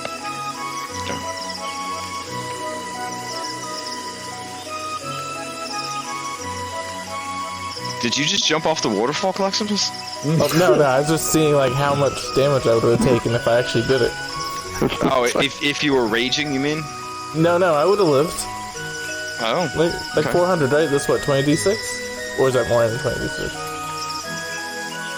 I think it's 40d6, right? Yeah, we don't have damage here. Oh, we don't. Okay. Yeah. Plus, you'd have some of it reduced by the water. I think the water could reduce if you did a good athletics check. Like I think it's up to 60 feet, if I remember correctly. If it's deep enough. So. And you get the first for free. So really, it would be 33d6. Yeah. All right. If you guys are okay with it, they will treat you as their honored guests as the night begins to wear on. Yes. Okay. Jinjo offers to entertain them. All right. Yeah, they like his music, so they're definitely down for that. Yeah, he's gonna sing something. It sounded very similar. It's not gonna happen again. But basically, what he's saying is like, put your right foot in, take your right foot out. Mm-hmm. Yeah, one of those. But it's much. Oh, it's super adorable as they kind of dance in circles with their strange sphere-shaped bodies. Yeah. All right. Anyone else have any cultural interfacing they'd like to do with the Eden Tatsu? Yeah. Okay. What would you like to do? I want to eat one of these dogs with them. Oh yeah. Well, now that there's more people, they are going to have to butcher several food doggos and get them ready for dinner. They do start the process pretty quick because it's a slow roast. The other dogs look on sadly at what happens, but are given some scraps from the dogs. That seems to make them happy. No one has explained mad dog disease to these people, but sometimes this is just how it is. All right. The sweet smell of barbecued dog begins to fill your nostrils, and they make a second pot because the first one was tainted by Crabman. of scorpion grubs, as well as honeyed insects and dates, plums, other fruits indigenous to the island, and even a few fish from the river, as well as some oysters. So it's a pretty nice meal, all things considered. All right. I would say as Jim Joe's doing his singing, I'd want to try to show some of the Hedgehog people, try to make up for my little thing, show them some breakdancing moves. Some breakdancing moves. All right. That would be performance or acrobatics. All right.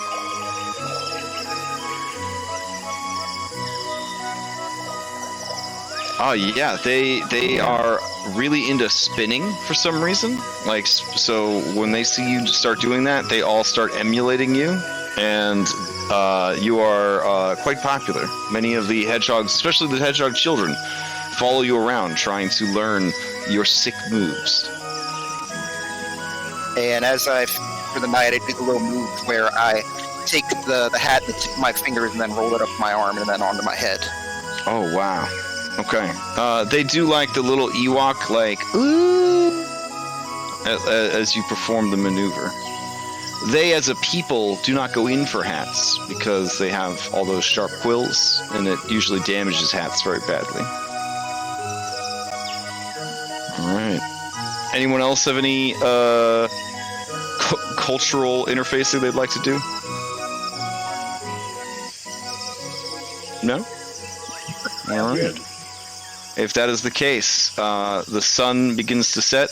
If we were playing on a good platform like Foundry, I would just click a button and it would magically turn nighttime, but we aren't, so you have to use your imaginations. Gosh, hope that doesn't sound too bitter. So anyways, as night begins to settle in, the celebration is hopeful. There is a prayer made to the princess that she is still safe and she's still okay, and to her brother, Prince Edgier, who went to rescue her and has not returned. They tried to warn him that only an Aldfair could rescue the princess, but he refused. His grief and determination too strong. With his little short sword and nothing else, because he's just like a hedgehog guy. He headed out into the jungles to go and save her from the ruins. It's not been seen since. Sandara, her belly swollen, like she's like, I don't know, 4 or 5 months pregnant, is passed out. She has eaten more dog than was probably an okay amount to fit inside her body. Dog, the favored food of the Valorian. They actually ate dogs to extinction. I think they ate everything to extinction. Yeah. But dogs were kind of the top. They're kind of the top of the list. All right. As the meal concludes, Lyft, they have you stripped down, and they anoint you with special palm oils and fragrances. Yes, this is the treatment I deserve. Okay. They march you towards this exact spot right here.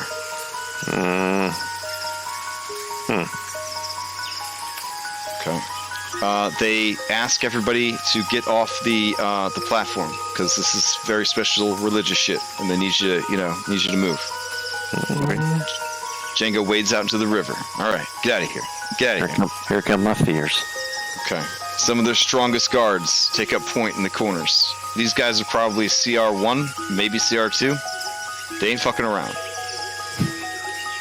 All right. Okay, Lyft.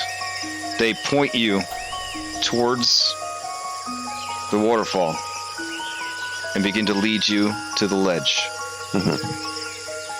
I got this. They turn you around so your back is to the Great Lake and you can look back and see all of your friends. Coming through the crowd, carrying a satchel,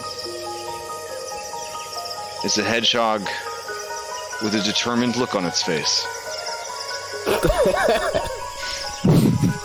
It waddles through the river and stands in the center of the circle.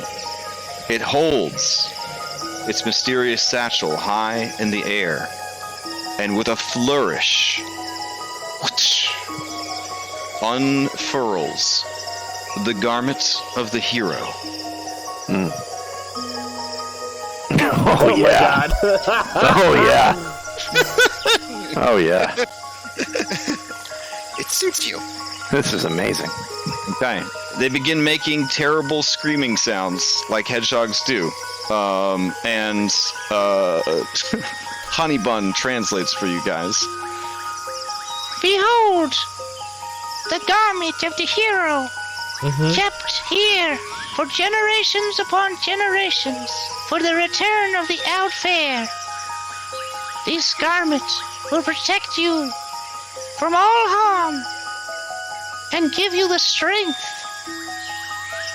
to rescue the princess and quell the darkness in the heart of the great dragon who has stolen her.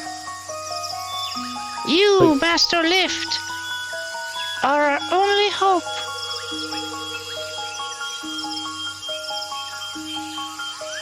I accept this honor. I nudge on alone. Oh, I could have sworn I've seen this play. No, I have. So Did you just tell me to be quiet? I take the garments. They're all waiting for you to get dressed because they don't wear clothes. Yeah. All the dudes, their dicks are just hanging out where their belly button should be. I think it's a beautiful thing. Yeah. But I take the clothes and put it on. Okay. They all cheer as you put on the garment of the hero. An old hedgehog, so old, he comes tottering up to you. Honey Bun continues to translate. This is the eldest of their tribe. He is the one who has been telling me the stories that I have been recording as their scribe. Right now, he's explaining that it's dangerous for him to go alone. So he must bring with him a mighty fey spirit to guide and protect him, as in the legend. Oh no. The legend. And you see Torini looking super miffed. I think that pig just stole your job. She looks at you, horrified, and she runs over, and she's going to cast Polymorph on Piggo. Piggo has to make, a wisdom saving throw? I believe so. Yeah, I think her wisdom saving throw is pretty bad. Let's see. No. Very good. Alright. Get fucking destroyed. Torini flies away dejected. She's felt in her heart like this was something she was supposed to do. The old hedgehog looks down and nods sagely, and Piggo looks up and nods sagely back. He says, Destiny has chosen for us. This is your fairy guide. Look at Trini and like, this is more bullshit. I'm actually kind of confused too. Now, He continues to kind of scream at you, and Honey Bun continues to translate. now he's saying, sleep well, hero, for when the sun rises, you must set out on your great journey. There will be many dangers. And without saying a word, I'll pick Piggo up and hug him. Oh, okay. And then swan dive backwards off the waterfall. Both of you do? Well, I'm holding them, yeah. All right. And as soon as geez. it happens, I'm gonna turn into an eagle. Oh, okay. Okay. Many of them faint as you do this. Some of them just shit themselves. But you turn into. Do you let Piggo fall to her death, or? No. I'm gonna okay. keep hold on Piggo. Yeah. Oh, fair enough. Okay. Kind of give him a razzle dazzle, look like I'm falling off backwards, and then fly up over them all. and You land. bust out a fuck yeah. Okay, cool. Yeah, pretty much. Yeah. All right. They all cheer at the spectacle. And you see, kind of like almost passed out in her saddle. You see, Honeybun is just like, Oh, he really had us going. Oh man, wow, we really thought it was over there. Oh gosh, wow, that was a good one. That was real good. all right. It was supposed to inspire awe and more godliness. Oh no! It worked on everybody else. This person's a little tightly wound. You know, they're a little tightly wound. All right. So, now that you have the garb of heroes, you are ready for this shit. Do you guys get up to anything that evening, or? Yeah, I just want to ask Honeybun a question. Oh yeah, sure. How long have you been stuck on this island? Oh, over a year, I think. And you learned how to speak their language? Yes, I'm a linguist. But you didn't teach them Valorian? Oh, well, I harbor a great resentment for my Valorian crewmates because they threw me off their ship. Also, he's the only one who speaks Valorian. It'd be easier just to learn their language. Yeah, I didn't really want to perpetuate a culture of violence. I don't believe you. I mean, What do you? they are well known for their violence. Good old Valorian. Are you calling me a con artist? Yeah. Well, that's obvious, but like, They kind of like fluff out their fur, defensively. I have done a great deed for these people. I'm recording their history. How could you say that I mean anything but good intentions for them? couldn't you teach them how to write? I could, but they don't really seem very interested in it. No, Did you use their from what I quills as know. your writing utensil? No, I use charcoal sticks. Okay, Yeah, but that's, you're that's treated more of like a plus. treated like a queen or a king or No, whatever. I'm just keeping the crown safe. You're being carried around everywhere you go. This is called a mount. That's what it does. I thought that was a person, No, like a citizen. this is a badger. They're not citizens. No, I think it's like a wark. slave. Are they the same rank as the dogs? Oh, they're way above dogs. They only eat these guys during a famine. Let's see these. Okay, what language do you write these scriptures in? I write it in Druidic. Did you see these scriptures, Lyft? I was busy doing important things and eating stuff. I read them aloud to him, but he did seem to be in the throes of great overindulgence at the time. Oh, yeah, that's him. That's him. That's what he does. Okay. And Chincho's over here. He's just leading the song now. It's like, Oh yeah, they're all dancing, like ring around the rosy. They're having a great time. And Giant, it's like, put your hand up on my hip. When I dip, you dip, we dip. Okay, But I don't know if I know it. Yeah, they all sort of instinctively do the dance. It's incredible. Yes. In sort of a long Congo line. Best party ever. All right. Anyone else have any other nighttime business? Looking around the camp, do I see if they have any interesting plants or alchemical ingredients lying around that they've collected and just looks like they've been using? Well, hedgehogs are actually prone to getting lots of mites. So they do have lots of balm of insect repellent. Insect-like creatures would have a disadvantage on attacks against you, and regular insects would not want to go near you while you had this on. It's actually a pretty simple recipe from what you could tell. It's a combination of several indigenous herbs mixed into dog tallow and then liberally applied to your soft spots. Yeah, I'd go up to whichever hedgehog looks like has the knowledge to make this one. This is by far one of the most intelligent looking ones that you could find. Hey. Hello? It has no idea what you're saying.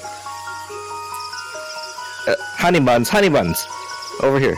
Oh, you see Honey Buns kind of smooth back its ears, like, now's my chance. Okay. Yes? Okay, translate. Okay. Ask this intelligent hedgehog what the recipe is for that thing that he's making. Okay.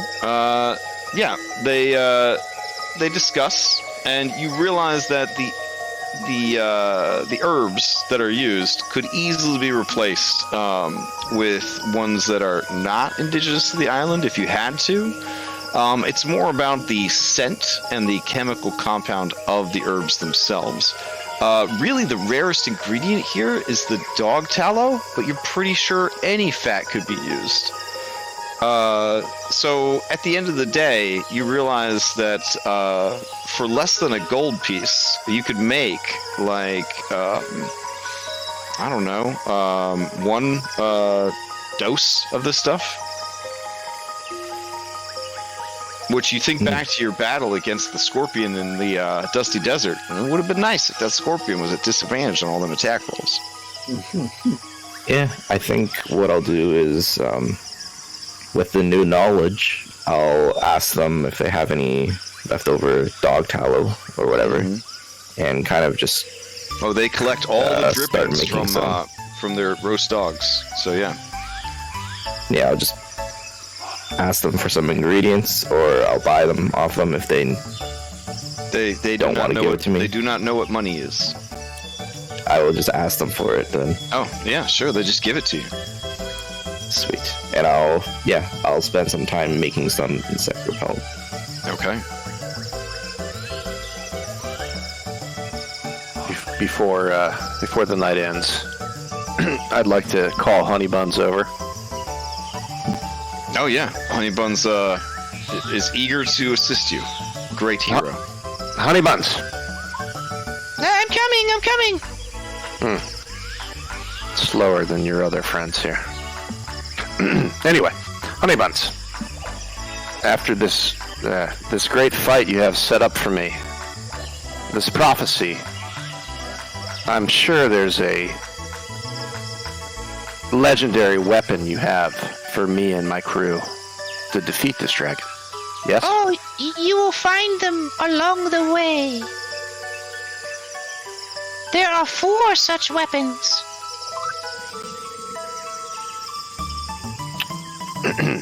Crafted in the ancient age of the Old Fair. They are unbelievably powerful. Shut the fuck up, Honey Buns. Where are the weapons? You will find them along the way. Where? On your way to rescue the princess. You just find them. That's what the prophecy says. 4 magic outfit weapons.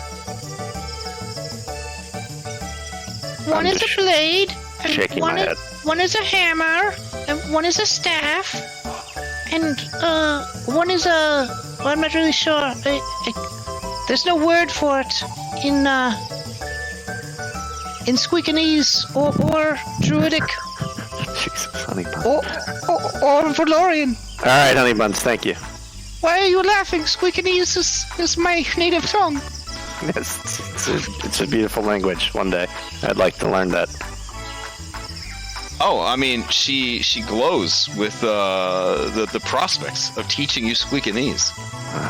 Though she has her doubts, because she feels that you may not have the intelligence necessary to learn additional languages. Yeah. All right, honey buns. Thank you for your help. Piggo kind of shoos her away. Piggo! Piggo! Good job, Piggo. Piggo! I was getting tired of this. Piggo. And you see that you didn't notice before, Piggo has made herself a pair of fairy wings using a pair of discarded dog ears. It's pretty gruesome. Tarini looks horrified. Not only of the cultural appropriation, but of the mutilated dog ears being used for the cultural appropriation. She hides in Captain Bubbles' hat and sobs. This isn't going how she thought it would at all. Tarini, Piggo can't understand me. You're going to be a real fairy guy. just let Piggo tag along. You know how it is. She answers you back in bear. Really? Yes, you know you're the one I trust.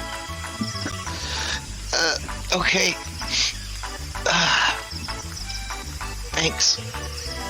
Yeah, I couldn't do this without you. All right. Piggo. Piggo! Yeah, just saying that to keep him happy. Piggo puts both of her arms out and starts Naruto running around the platform. I'm actually pretty impressed by that. Her dog wings just sort of flap behind her. Little pieces of clotted blood flying off of them.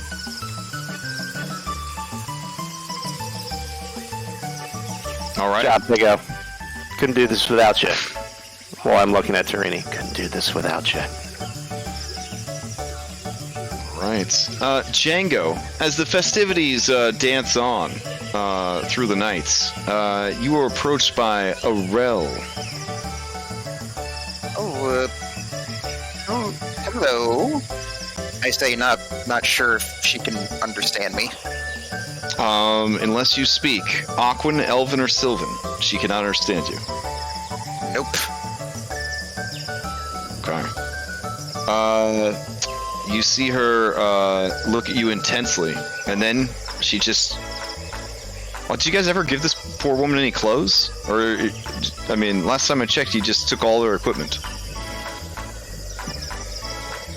If she wanted clothes, I would have given her something. Oh. But I don't think she would mind too much. Yeah, she looks good. Yeah. Yeah, I mean, she kind of turns to you and gives you a meaningful look, Django.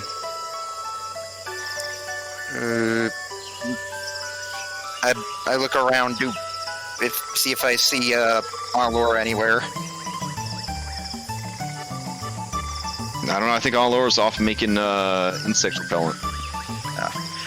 Okay. So I just sort of wave my hand and say, "Hello, ma'am." Put my hand over my chest. My name is Django. She puts a webbed finger to your lips.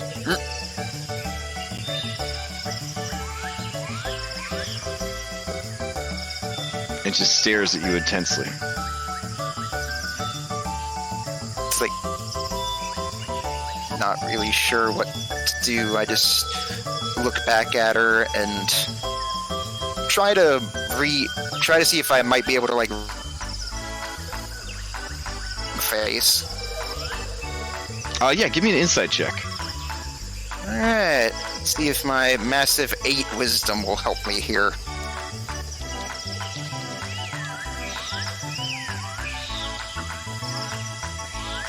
$12. She's not being too subtle about it. You think that she's maybe India.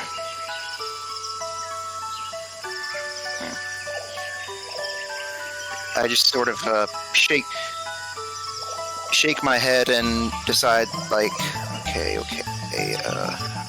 thinking myself here. Okay, so I think of a way to try to entertain her and maybe some of the other hedgehogs, and I say, I pick up like a little palm-sized rock nearby, and just start tossing it in the air over and over again, so she kind of get the idea. And I say like, here, do this, keep doing this, and then hand it over to her.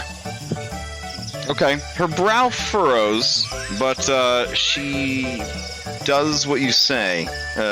Not very well. She does have decent dexterity, but you diffuse any tension that might have been there as she enjoys the festivities near you. Now, as she does it, I keep an eye on like her rhythm of throwing the rock up there, and then as it reaches the apex, as high as it can get in the air, I try to do like the thing where I quick draw my gun and shoot it.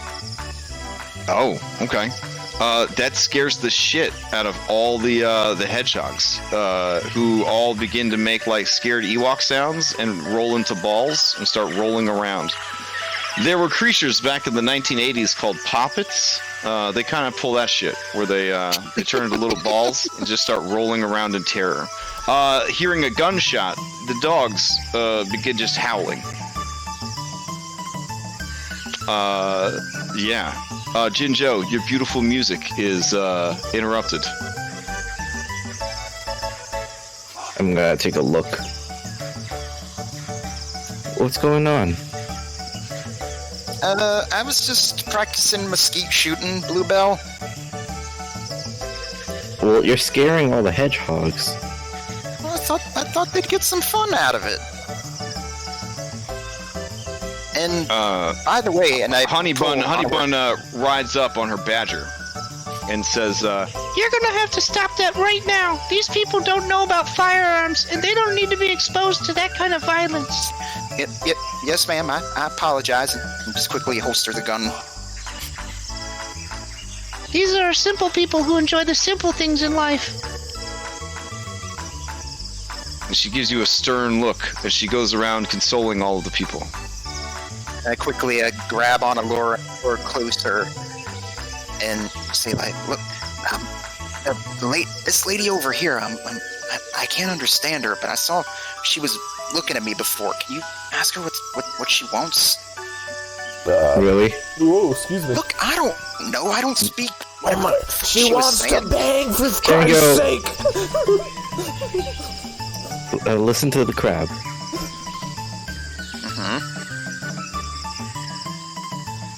I think you need to repeat it, Claxons. She wants to bang. Okay.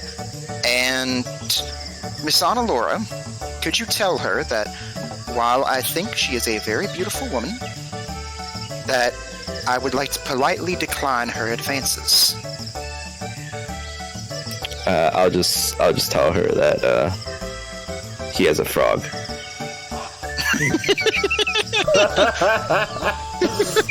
Well, you're not wrong. Oh, okay. Anna Laura, she tells you that the small redhead creature said that this one would mate with anyone. Oh, apparently not anymore. She looks very insulted as she looks back at Django. You And see then I just point a over. blush come over her face as she feels that she has been made a fool. You could try that one. Yeah, I point over at Claximus, like, try him. He'll go with anything. Actually, all three of them would go for anything over there on the platform. I feel insulted, but it is the truth. She is going to jump into the river and swim away to take her embarrassment elsewhere. All right. The night fades on. The sun eventually rises. You guys enjoy some delicious dog bacon and parrot eggs with a heaping side of termite grubs. Just a little bit of spice. Just a little bit of spice on those termite grubs. They're served sort of like a porridge. Just real quick, so everybody knows what I've been up to all night. Oh yeah. Continually ritual casting Unseen Servant and doing like the shoulder tap trick, except there's no one there. Oh no. Okay. And I've been doing it to everybody. Oh wow. Hedgehog, dog, the captain, everybody. Okay. Many of the hedgehogs, being superstitious people, are the next day while you're gone probably going to approach the elder and request some sort of exorcism be performed because more than likely ghosts are at work. So. Many of them look like they didn't get enough sleep. Look at this guy right here. He looks like he's wired. Like he didn't get enough fucking sleep because he was so worried about ghosts. Underneath his eyes. I know. Anxiety. Someone kept tapping him on the back, and he kept turning around and wasn't there. It was awful. You monsters. All right.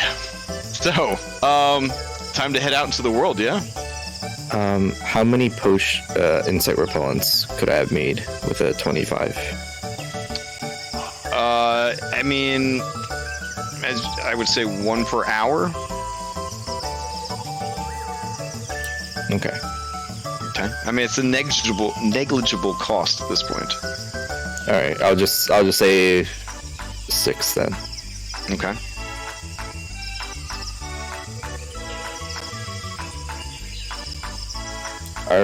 Are we ready to go? Lyft, you got that outfit on? Yep. Which way? Oh, I will take you to the main which... map, and you guys can decide which way to go. But you do need to travel to the Aldfair ruins.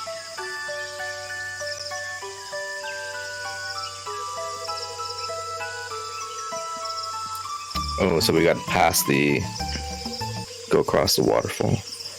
Is there a way to go across this river? It looks like there's mountains on the other side. They never cross the river because the other side is too dangerous. So we gotta go the long way around. I mean, unless you come up with a way to get across, yeah. Well, we gotta find these weapons, and supposedly we're supposed to find them along the way. I mean, why don't we just climb the mountains? But then we don't get the weapons, because we didn't go along the way. Do we really need a weapon? But what if there are 4 special weapons? Maybe they're really powerful. If we're gonna have to do this adventure, we're gonna do it right, and we're gonna go the long way. Oh wow! Okay. We could sail out into this little river area. You could, yeah. That's 100% something you could do. Okay, let's converse with our supposed Fey guide. Okay. I could just cast water breathing on us and we could just walk under the river. Can't swim. Well, you wouldn't have to swim, but yeah, I see what you're saying.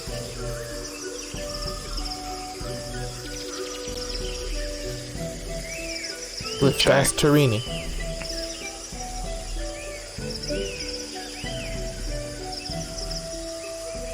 Wow. He asked her so hard he fell off the internet. No, yeah. He said it was storming. Oh, dang. Okay. I mean, that's a long way around, if you went all the way around. But yeah, we'll pretend we're asking Pigo. But we're actually asking Tarini. Fair enough. So you put the question to Pigo. Pigo looks at the waterfall. And then she looks over the waterfall. She looks at the sky.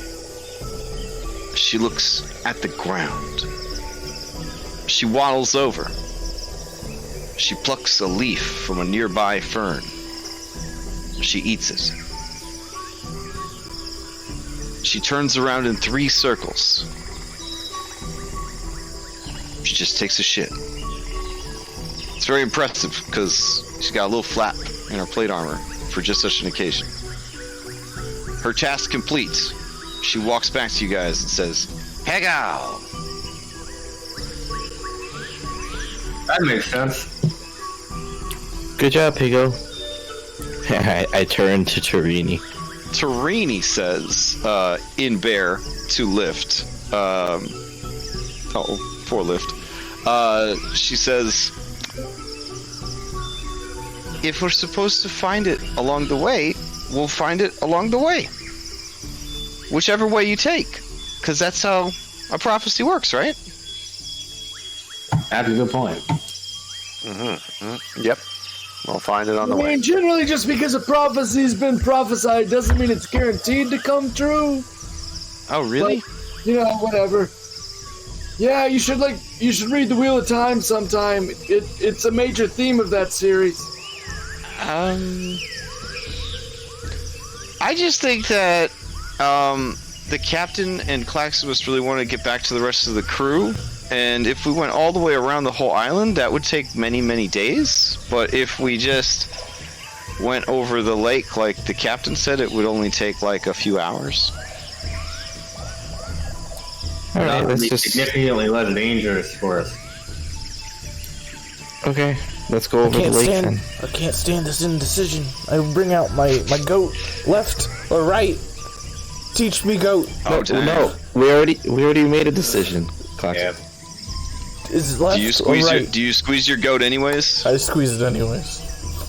Okay. All right. It says, meh, love will lead the way. Your lucky numbers are 4, 8, 12, 23, 27, 36. Alright. Well, my love is to my right, so we go right. Well, indeed, we're gonna find a lot of hell.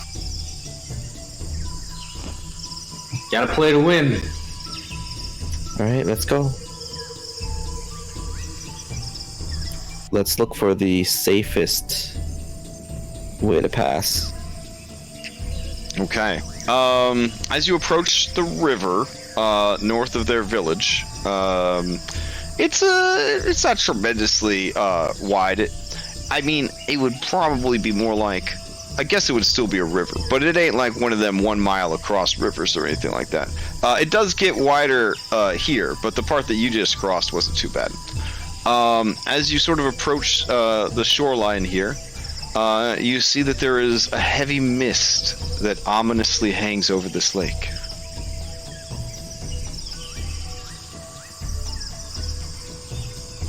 It's quite ominous here. Sandara looks around, shrugs. Is this hat time? Doing the hat? Yeah. Oh, yeah. Yeah, the hat time. Okay. All right. As she looks back at Jinzhou the Unfathomable, what are we going to do about... Can't he get on your boat? We could polymorph him. I thought you make a decently sized boat. I make a decently sized boat, but he's like a real big guy, right? It's like large. He's owlbear sized, right? I'm pretty big. He's like a Jeremy Crawford huge. There's probably more of them. Turn him into a mouse. We just carry him over. We were sure to use her polymorph. Yesterday. Lyft can polymorph. Yeah, I could polymorph him into a. That only lasts for an hour. How long's our trip? I have no idea. It's a big lake. We're just going over the lake. Man, you think you're going over the lake? I mean, we can always send him back. Okay. Jinzhou. Okay.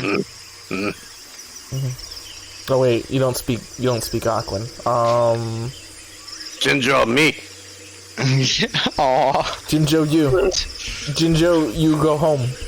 Back to ship. You sing.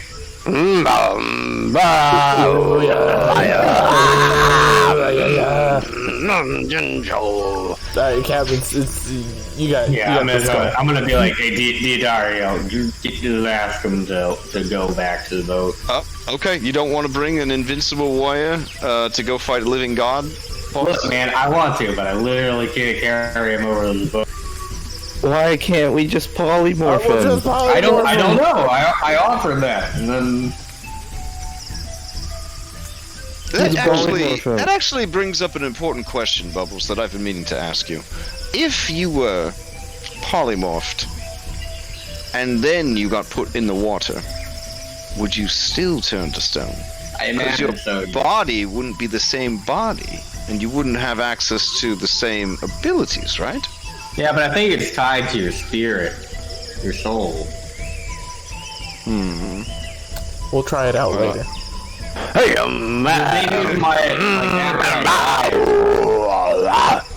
Alright, I'll tell him to leave. Alright, Jinjo. Oh, yeah? Do you think we can polymorph him for long enough? Well, it depends. Why If you're not? just trying to if you're just trying to cross the river, you just row real fast. True. He's a big boy. He can swim too. Well, no. The reason why we're doing this is because he can't go into the water. Wait, why can't Jinjo go in the water? He had a devil fruit that made him he ate a immune to devil- all damage. Oh.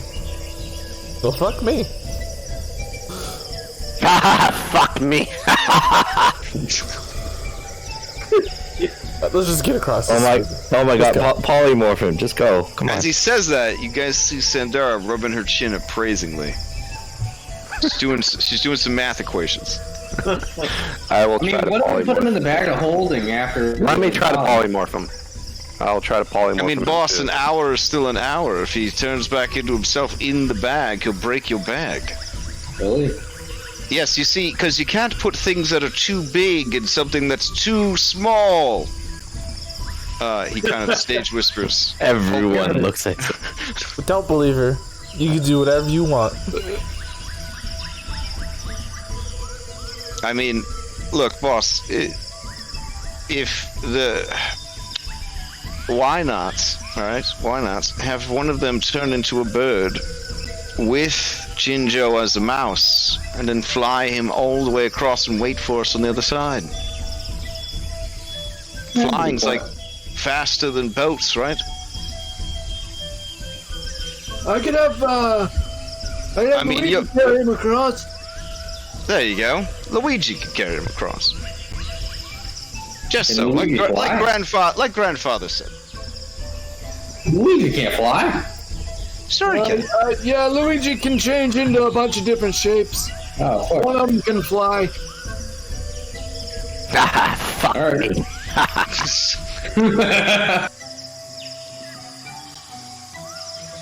All right, Lyft. Do you tell him that you're going to turn him into a mouse? Okay. Yep. Yeah. To get him across the river. All right. Fair enough. He understands that going in the river would be bad. So Yeah. all right. So Luigi I grabs. like Luigi flying snake form. Okay. It looks exactly the same as his regular form, except that his wings get a little bit larger and they actually work. Fair enough. You fly him across. The rest of you hop into hat boats and make your way across. Let's see. Dragon turtle. Dragon turtle. Another the same one. He's like super tired from swimming all the way upriver. All right, believe it or not, you guys cross with no problems. You would travel along the shore here until you got to about here, and then you wouldn't have to cross the mountains. You could actually just enter the jungle right there. So you cross to here. If you don't want to press your luck on the lake itself, you just walk along the shore of the mountains until you got to here. Yeah. That didn't seem so bad. Well done, well done. It is good that you did that, because it did take a couple hours to get over there.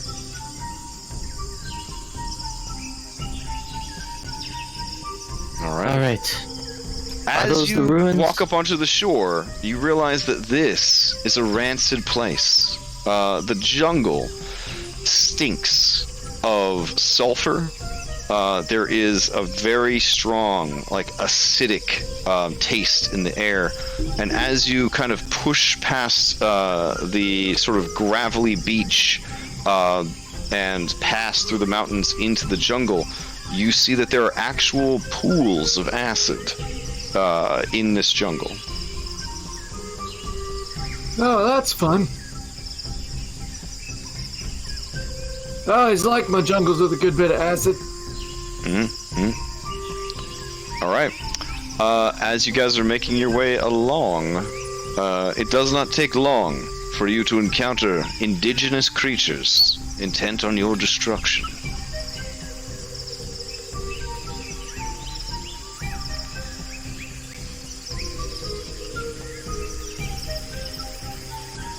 Let's see.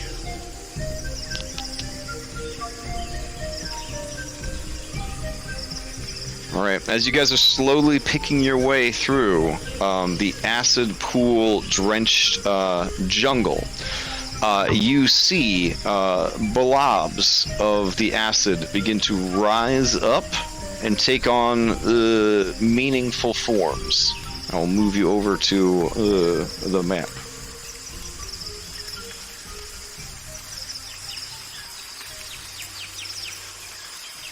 All right. I actually made it to the map this time. Oh, did you? Sweet. Sweet. Alright, can everybody see the map? Okay. Still loading. Oh, is it? Okay. Oh, there we go.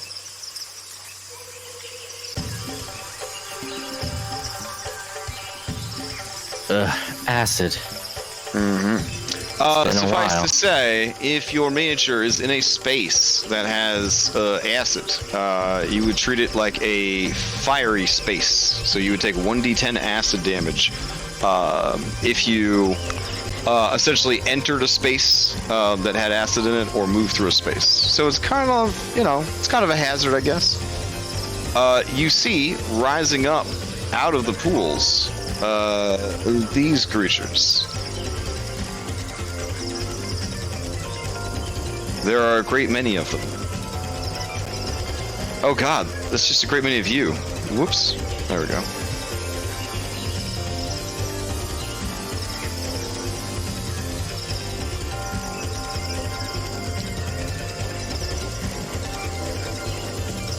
Alright. I guess go ahead and roll yourself into initiative unless you think that you could convince these oozes not to attack you. Oh, sweet. I got a nat 20. On your initiative? I can finally use the ability if I want it to. What's the ability? That belt you gave me that lets me just dash if I get a nat 20. Oh, nice. I don't think I'm gonna really use it though, because I don't want to dash into acid. Alright, so your choice. Do your NPC allies fade into the background and become 100% safe from the battle, or do they stick around to help you fight? Fade. Fade? Brutal pop fade. Fade. Boodle. Okay, fine. And poof. They disappear. So, where's Lyft the hero? Ugly's not missing, but Lyft is this time.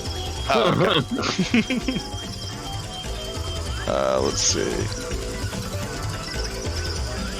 Oh, there you are. Oh. Yeah, sweet. Hey. Alright, roll yourself into that bad boy.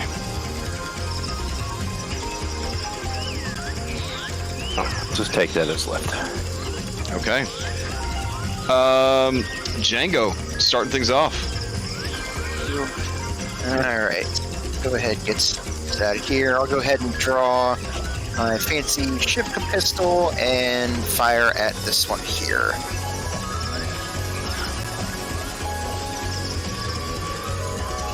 Nice.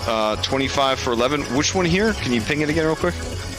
Sure, this one. Yep. All right. There is a blast of ooze that flies out of the creature as you shoot it. All Alright, bonus action, draw the asp pistol on the offhand to fire at the same one. Okay. Hype. Oh! Alright, let's see what happens. I believe the gun fouls. Yep. Let's see what else happens.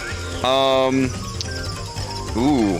Alright, in addition to being fouled, the weapon's range is reduced by half, which shouldn't be too much of a problem for a sharpshooter, until you get it repaired. Alright.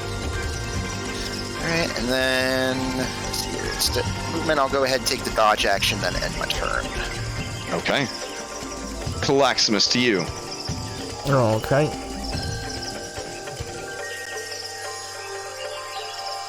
I'll move there.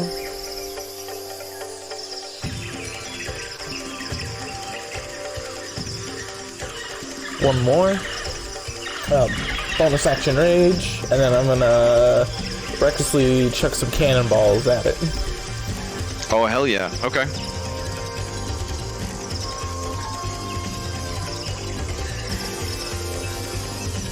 That is a hit.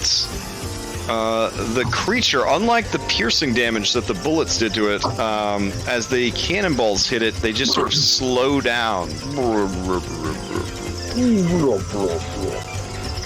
It seems to be resistant to bludgeoning damage. But not radiant damage. Alright, both cannonballs hit and the radiant damage, but it is resistant to the bludgeoning damage. Okie dokie. That's my turn. Okay. Let's see. Alright, this little guy comes slurping along the ground. Let's see. It gets to there, and then it has to use a dash action. So we'll get right up on you. Alright, let's see. This one does not need to use a dash action. It is just going to move right on up to here. There we go.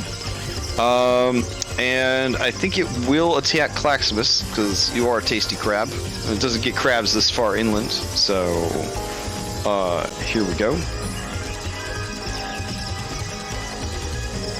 16, I don't think hits. Nope. Alrighty. That brings us to this one with a 16 way over here. It's just going to slurp along the ground and then take a dash action, which should actually get it to there. Alright.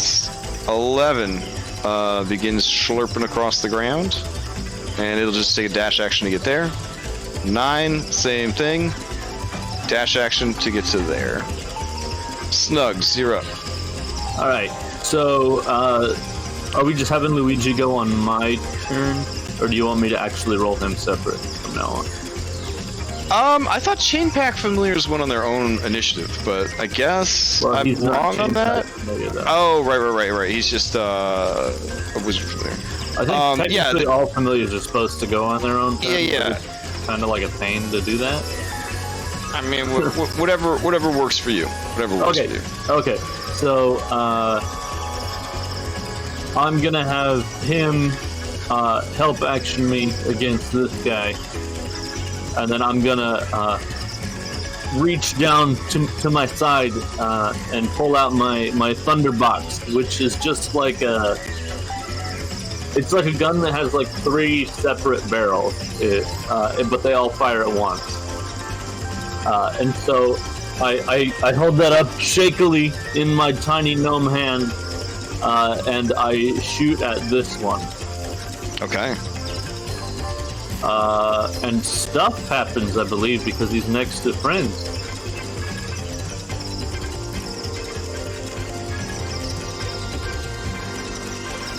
Oof, that is some good damage. Alright. Let's see. Yeah, that's a huge hit for 33 points of piercing damage. As you just shred it with little iron pellets. The force starts to make me fall backwards, but Luigi grabs onto my beard and pulls me forward a little bit so I don't fall over. Oh, okay. That's nice. Alright, anything else from Snuggly? Nope, that's it. All right. Is Luigi doing anything? No, he used his action to assist, so that wasn't. Oh, gotcha. Okay. Lyft, to you. Right. I will shillelagh up my staff, and then I will cast a flaming sphere Pipe. Okay. at level 3. Oh, damn. Okay. Well, I just did that, and I'm Jojo still. But I'm gonna put it in between the two of these guys. Okay. There you go. Yep, that's it for me. All right. As it appears, they got to make their dexterity saves. Maybe. I'll ask for one more. Okay. It fails. It would take the full amount of fire damage, but corrupting ooze is immune to fire. No. Yes. All right. They just sort of ooze around it and just sort of like envelop the burning sphere with their slime. It does not seem to bother them in the slightest. Anything else from Lyft? Negative. All right. Onalora, to you. Action to bring out Krako, Okay. and bonus action to have Krako use it. Everyone gets 6 temp HP. Is there a limit for how many people you can give that to? Nope. Okay. Anything within 10 feet. I just wanted to make sure that I could give it to Luigi without it taken away from the other. Yeah. Yeah, there's he like gets it too. there's like some ants that are scurrying away from your guys' insect repellent, and now they have extra hit points as well. Only if I choose to. So maybe I'll only give it to the one that's the fastest. Okay. I was gonna say, do you choose us, or do you just choose not the slime? Because if you choose just not the slime, then all of the little like microbial life and everything around us also gets sick in the face. Oh yeah. Each creature Holy shit. of my choice, so I have to specifically choose. And each living organism is made of living organisms. So you could argue that you just gave everybody like 6 trillion hit points. Yeah, Clax, you have. And Clax this is in why we range here. don't. And this is why we don't allow science in Dungeons and I Dragons. choose every cell in our body. This is the kind of crap I wasted my youth learning science for. So I could Throw it away and play Dungeons and Dragons. No, so I could participate in these stupid like how would science work with magic arguments. All right. Anything else from Laura? That'll be it. All right, Bubbles, to you. Alright, I wanna use an item interact to take an ash pistol that I have like on the belt. Sure. And throw it at Django. Oh, okay. Hype. Hey. I like that. Okay. Hey, it looks like yours is fucked up. Here, try this one. Okay. I'm going to attack this creature here. Now I'm gonna booming blade this creature here. Oh, crap. So,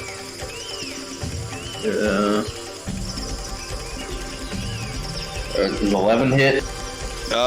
Believe it or not, 11 does not hit. This is one of the toughest slimes in Dungeons and Dragons.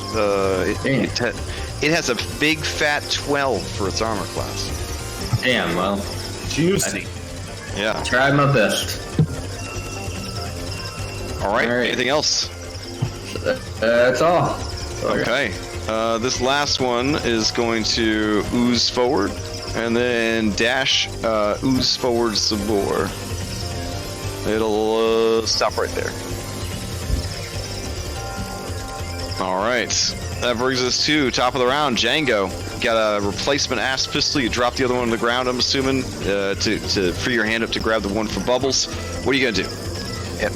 Alright,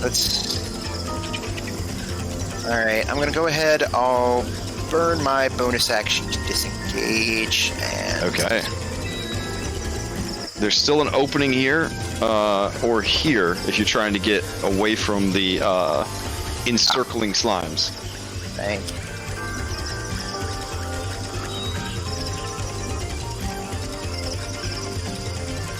so I'll go ahead and move there. That burns my movement. Then I'll go ahead and draw a Shivaka pistol and aim at this one next to Claxus here. All right. So I get the sneak attack damage.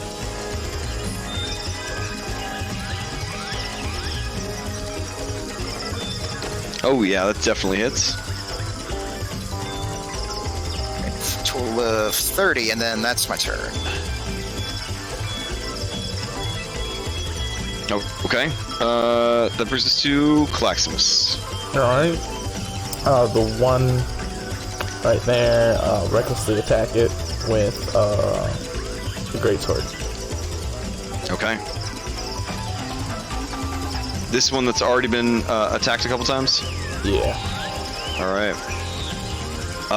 As you swing this greatsword, it hits, but even with its magical nature, it slows down as you try to slice through the thick gelatinous form. It is resistant to slashing damage. Okay. Alright, but you still do your radiant damage to it. Alright, you have a second attack. It is bloodied. Alright.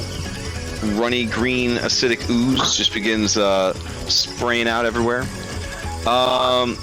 Let's see. Okay, nothing else going on here. Alright, that brings us to a bunch of oozes. Oh, no. Alright, let's see what we got here. This ooze is next to Snuggly and Lyft. It is going to attack. Keep in mind, I'm real small. Yeah, Snuggly. Alright. I rolled for it. Here we go, Snuggly. It's gonna try to slam you. 19? Shield Okay. and a no. Alright. Then it will just stay there because it really worked hard to get all the way over here. Alright. This one doesn't like being shot, but you are slashing at it. I guess it's going to continue attacking Claxmus. Here we go. 24 and hits. misses. Oh, because you were reckless. Alright, Yeah. fair enough. Alright, 24, 13 bludgeoning, and 3 acid. Alright, as this turn ends, number 16 sees somebody all by his lonesome. It's gonna move in. And it is going to... Actually, I would move right there. And it's going to try and use a slam attack on you, Django. Oh, shit. Ah, fuck. Alright, like a very slow garbage truck, it just sort of runs you over. Let's find out how bad it is. Oh, damn. Battered shoulder. Max damage. Roll the damage dice again. Holy shit. Alright, let's see. That would be... let's see... 16 and 16 is 32. Plus 12 would be 44. And then another 10. So 54 points of damage? Yep, I'm unconscious now. Oh shit. Have Okay. it. Oh, right. Uncanny dodge. Half Oh, damage. okay. Uncanny dodge. Good idea. Right. Alright, so you take 27 points of damage then? Wily wabbit. So that'd be, yeah. Alright. Up here, this slime right here will attack Bubbles with advantage. Not advantage, excuse me, with flanking. So, here we go. For you, Bubbles. Oh, 16 doesn't hit. Alright, finally, this one will attack Lyft. Here we go. 18. If I miss. Alright, and that brings us to Snuggly. Okay. I will... I haven't used a gun in forever. Do I have to, like, reload or anything, or... It depends. If it's more than just an item interaction to reload, it'll be listed on the weapon. I'm pretty sure the pepper box has something about reloading, and I have to look it up real quick. I have a thunder box to be specific. Oh, Thunderbox. All right. And I am not Thunder. There we go. Snuggly. exactly. Alrighty. Thunderbox. It misfires on a 5 or less. So that's not good. It's got a 30-foot short range, 90-foot long range. Yeah, I've got all that stuff. I just am uncertain about the reload. Okay. Let's see. Because it has a specific thing about reducing the damage if not all the barrels are loaded, but it doesn't Oh, right. Yeah. say anything about loading. So you can use an item interaction to reload 1 barrel. So basically that first shot is going to be amazing, but then you basically have to like feed shells into it, which takes like fucking forever.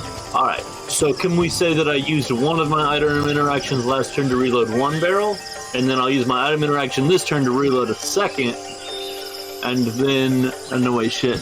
It has 5 fucking barrels. Jesus Christ. Okay, so that's 2 out of 5 loaded. Right. And then I will hit... In case you guys are wondering what we were talking about, I will post it up. It's overly complex, as all homebrew should be. He's so old, he doesn't know what he's talking about. He's just kind of mumbling to himself and like dropping shotgun shells everywhere. Shit. 1, 2, and then I just reach down and grab my whip and I smack this same one with my whip. Okay. And I don't think I'm concentrating on the spell, so I don't get it bonus. Oh yeah, that definitely hits. It takes 16 points of damage halved because it is slashing damage. This is a special piercing damage whip. Is it? It says slashing right there. I just does mistype. All right. Anything else from Snuggly?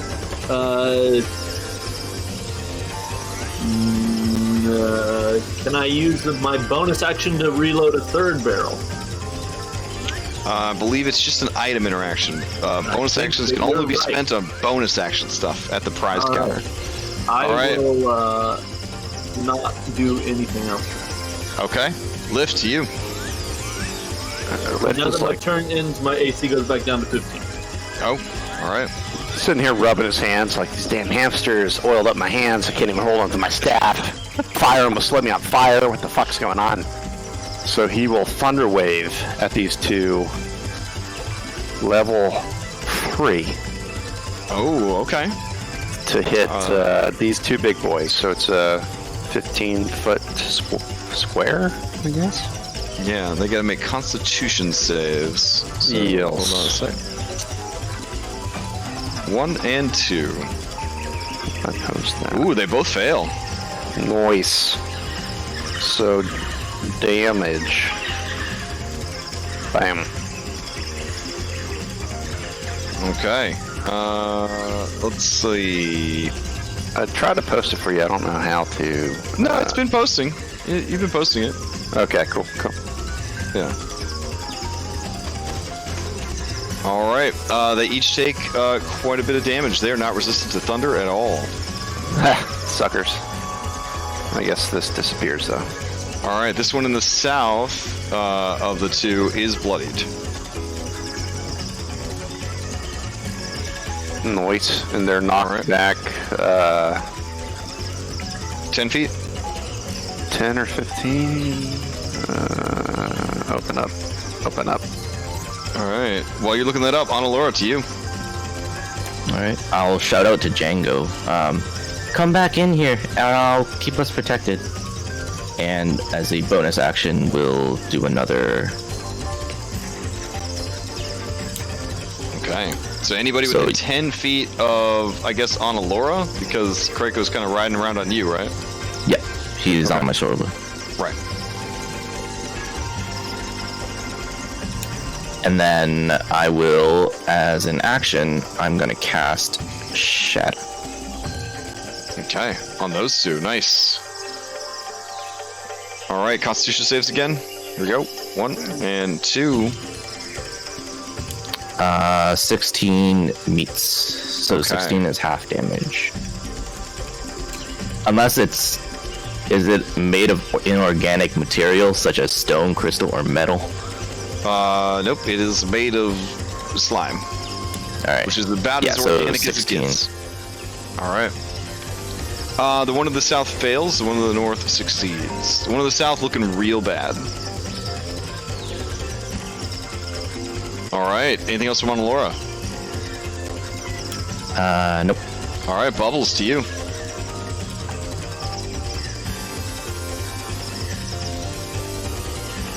All right, Bubbles is silent but confident. 12 does hit. Sorry. Oh, no worries. Yeah. Alright, so that's for this creature here. And then is it dead? It is still going. Alright, I'm gonna finish it. All right, because your blade deals radiant instead of slashing. Yes, with that strike, the creature 11. begins to vibrate violently and then ruptures. It doesn't. I got an 11. I accidentally, if for some reason it rolled it twice. I appreciate your honesty. The creature doesn't rupture. All right, anything else from Bubbles? I think everybody's looking pretty good, so. Okay. On that note, this one is going to attack Snuggly. No! Yeah. Here it comes. Oh, 13 misses. All right, Django, to you.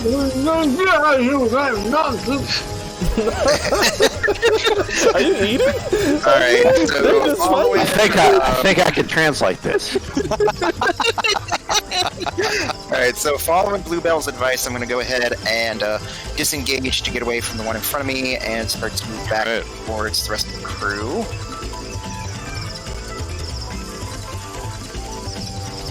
And then you kind of slide in between these two massive acidic oozes.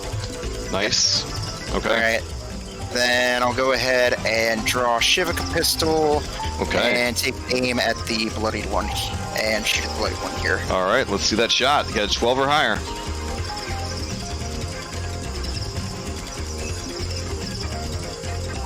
All right, as you shoot this thing for way more damage than was needed, it ruptures, leaving behind a pool of acid in those 9 spaces. All right, that's your turn. Alrighty, Clax, to you. Alright, I will stow Necromancer and attack the one next to me with my claws. Okay. Recklessly.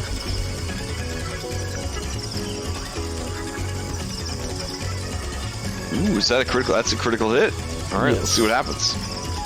Slashy damage. It is a slashy damage. All right, maximum damage. You and the target must make a contested strength check. If the target loses, their weapon is partially broken and deals a quarter damage. What is their weapon? Their body? I don't know how you would repair. Yeah. All right, sure. I'll go with it. Oh yeah, you break the hell out of the thing.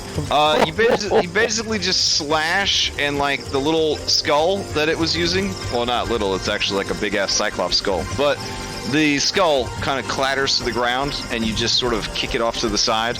The creature's now not going to be able to slam as hard. It's very sad about that. That's pretty cool. And it takes, I know it takes half from my slashing, but then it takes the full from the radiant. Okay, then I'll just keep going. Okay. It's gonna pop up again. Oh, damn. It's another crit. Another critical hit. All right. I have to ask, with crit cards, is it more fun or more scary to play with Barbarian? That's scary. Okay. Scary because I was surrounded last session. Gutted, quadruple damage, and if the target takes equal to or greater than half its maximum hit points, it is disemboweled. I don't think anyone explained to Claximus about the anatomy of slimes, but sure. So you get to do damage again to it. Just press it Rip again. out its core. Rip out its core. It's slime core. It's taking forever. What? Never. Not Roll20. So another 5. Yeah. All right. And then It's frustrating to have dealt so much damage and done all those critical hits, and this creature's just kind of like, I mean, it's fine.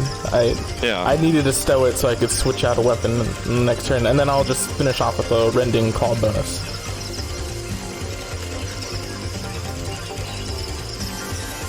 Uh, 13's gonna hit. Takes a little bit more damage. Right, that's my turn. Okay. That brings us to the slime crew. Alright, this slime is just gonna slurp forward and try to grab Snuggly. 15 doesn't hit. Alright, this slime right here is dead skis. So 15 would hit, but then I use shield and then it doesn't. Oh, wow, really? I thought your armor class was 16 now. Oh, no? Okay. Well, I appreciate you using up your resources. I think armor class was 16? I don't know. Alright, this one is going to slime on up.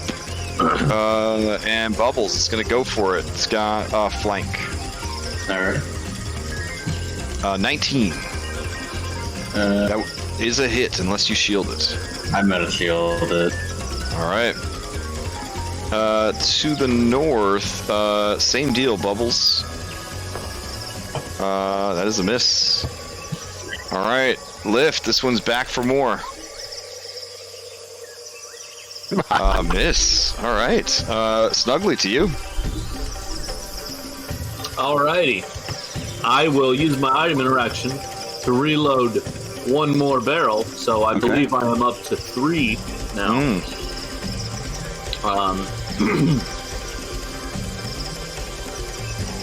Okay. And then... Hey.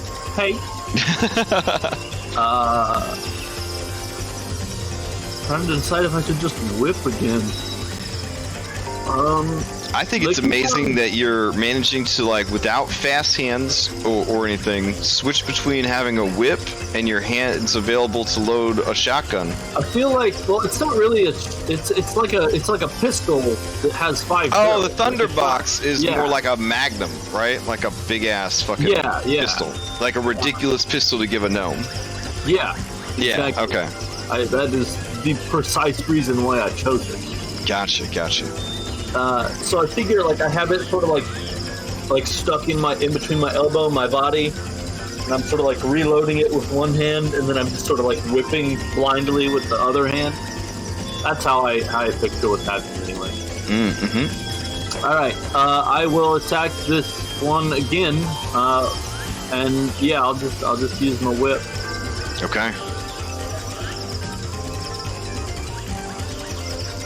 Nice. This is the one to the south here? Yeah. Alright, it is hit. It takes a pretty decent chunk of damage there, but halved. Alright. Anything else from Snuggly? Nope, that's it. Okay. Lyft to you. Yep. Seeing this, I wish I could sing to him, but I'm not not as talented. That's Jinjo. Yeah. So I will. I'll go ahead and thunder wave them again at higher level cast. Oh, okay. So it's going to be 10 points. Oof. Okay. On the same too. Let's see what they got. Constitution saves. 1, 2. One makes it, one fails. This one at the top, very good at making saves. Yeah. One at the bottom, not so much. As it takes that damage, its body quivers and it bursts, leaving behind a pool of acid. Does the top one take half damage? Yeah. Does it get pushed back? But before it bursts, No pushback. this one would have gotten pushed back 10 feet. There we go. All right. Anything else from Lyft? Nope. I'm just gonna stand here and smile. On Alora, to you. Okay. 10 temp. And then I will also cast Thunderwave, but at level 1. Okay. It'll be on these two. Here we go. Left and right. All right, left one fails, right one makes it. What's the damage? Oops, just 9. Okay. It takes 9 points of damage. This one right here takes 4 points of damage. Quick question: do you temp points stack? Or did it stack no, one you other take time? the Replace the higher. highest Okay. number. Yep. So if you were at like 7 and then you got 10, you would have 10 instead of 7. Perfect. Yeah. When they first introduced them in 4E, like we all got, like I don't want to say all, but most of us got it wrong, and oh god, was there some crazy shit going on until everybody figured it out. This one to the north is bloodied. This one And that is one's pushed back. Oh, yeah. Yep. All right. Anything else from Monolora? Otherwise, it's Bubbles' turn. Nope. Okay. Bubbles. Slimes on either side of you. Yeah, I'm gonna go with the one that's hurt already. I'm Okay. gonna attack it twice with the Sunblade. I imagine it's not dead. Off of 8 damage, it is not dead. It just got bloodied. All right. That is carving it up pretty good. Gotcha. Anything else from Bubbles? Looks like everybody's good, so. All right. If that's the case, Snugs, this one's for you. 14 doesn't get through your defenses. Django, to you. Alright, go ahead and draw a sheath pistol and pop a shot at the one up top here. Okay.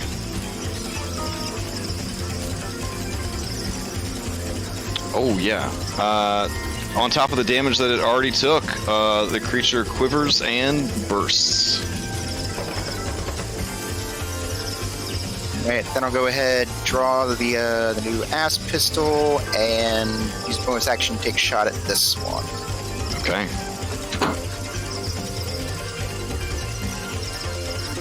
Uh, 13 hits, takes 11 points of damage. Alright, I'll stay where I am and then take a dodge action to end my turn. Alrighty. Clax, to you. Alright, I reach into the Clax pack and take out a trident.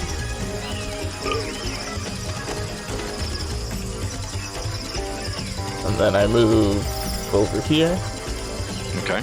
and then attack recklessly.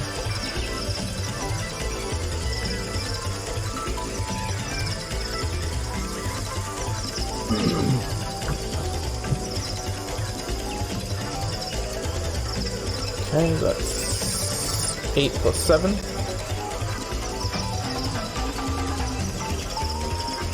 Alrighty. And another 10. Alright, yeah, you just keep carving this thing up, and as you slice through it, it just sort of, like, puts itself back together. I'm piercing it actually this time. Oh, you're piercing with the trident. Never mind, it's taking the full fucking damage. I wasn't paying attention. Sorry about that. all good. Then, yeah, as you pierce it, every time you do, there is a gout of acid that kind of sprays out as you break the membrane with the piercing weapon. Alright, if that is the case, it is bloodied.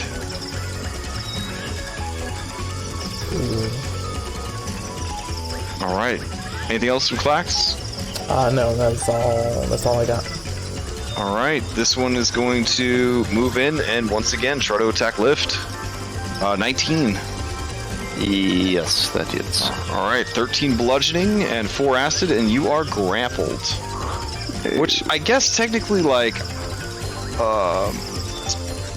Catboy was grappled earlier, but I was not paying attention. So, get out of jail free card on that one for sure. It's hard to see the and then- tokens with all these numbers. He's bullshit. I'm free too. Let's see, and then it's going to use the rest of its movement to go back here. It's going to drag you with it, start dragging you back towards the acid. You're messing up my new pedicure from my friends. I know. All right, Snuggly, to you. Alright, I will reload the 4th barrel. I will send Luigi to right there, and then I will whip this guy, Okay. which will give me flanking bonus as well. All right. And yeah.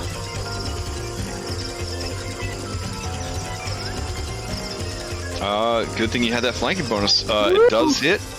Takes half the damage. There you go. Anything else from Snuggly? Luigi moves back over here, and then that is it. Okay. Lyft, to you. You are currently grappled. There's a DC 13 to escape. So being grappled, can I still attack? Yeah. Oh yeah. It just means your speed is 0. Yeah, that's fine. Yep. We'll do what's been working, and we're gonna do Thunderwave him. Okay. Yeah, level 2. Boom. Ooh, it makes the save, so it takes half the damage and is not force moved. Okay. But it is bloodied. That's can I try to move away, or is it takes an action? Yeah, it takes an action to unbreak. Okay. Thank you. If you'd done the force movement, that would have broken the grapple then. Gotcha. All right, Laura, to you. Okay. Bonus action. Lyft is in range. Okay. Now you're and then using the same gun, instead of toggling on the channeling that I usually do, instead of channeling the cantrip through it, I will just use its regular function and shoot the thing. All right.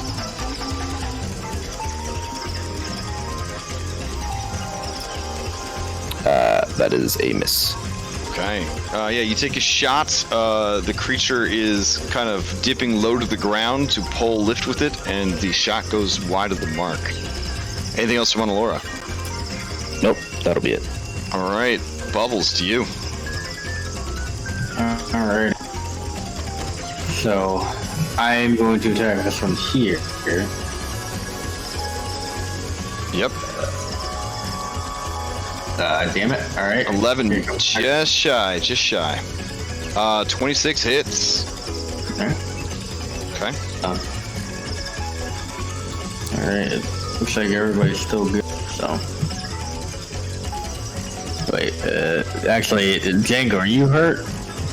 A little bit, but I'm still rocking the temp HP, so I think should be alright for now. Fair enough. Alrighty. Yep. Then I'm done. All right. Snuggly, yet again. Oh, miss.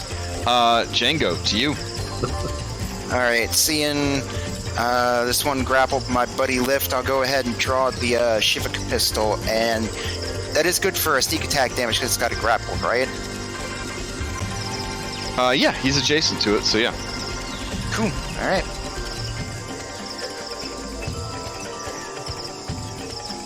That hits. 19 damage. It is still going. Alright, then draw the. Then I'll draw the ass pistol for action for attempting attack with the off, and also a hit. 12 more damage. Creature is still going, but starting to lose its form, its flow, acid spraying everywhere. alright, I'll take dodge action and then end my turn. Okay. Clax, you're up. Alright, I will,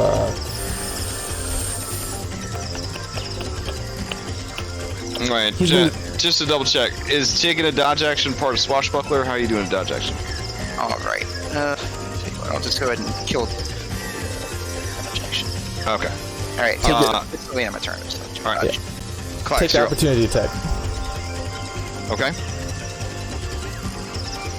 That's gonna hit. 19. I'm Alright, grappled. you are grappled. You take 14 bludgeoning and 1 acid. Okay, I shove. Okay, you're gonna use 1 action to shove. Let's see what we got.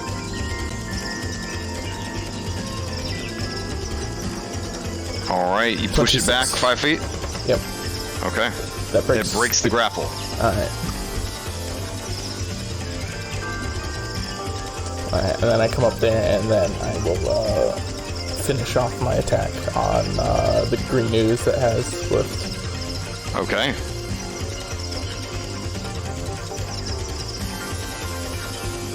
Fudge cakes. Ooh. All right. Yeah. Let's see what happens. Let's see. Butterfingers. You lose your grip mid-swing, and your weapon goes flying. 1d4 plus 1 times 5 feet away. In the direction of your target. Okay. So 10 feet away. Oh god, you just threw your trident into a pool of acid. That's fine. Okay. I got javelins. Better than the other one. Yeah. Alright. Oh, that's my turn. Okay. That brings us to this one right here. Angrily, it's going to surge forward and attack this loud guy that keeps shooting everybody. So Django, this is for you. Alright. Ooh, 13 misses. Okay. 9. 9 it has Lift. It wanted to just retreat into the acid with Lift and dissolve him, but I guess it will just lift up in the air and try to slam him back down into the ground. Oh, it does. 25. 11 bludgeoning and 5 acid damage as it lifts you up and then slams you back down into the ground. Snuggly, to you. Alrighty, I will reload Okay. fifth and final barrel Oh, shit. of my Thunderbolt. Okay. I will send good old Luigi the Closet over there. All right. He gives you a thumbs up. He will take the help action to give me so that this attack is not at disadvantage. Okay. And then I will shoot this one with my Thunderbolt. That's definitely going to hit. 30 points of damage. It is bloodied.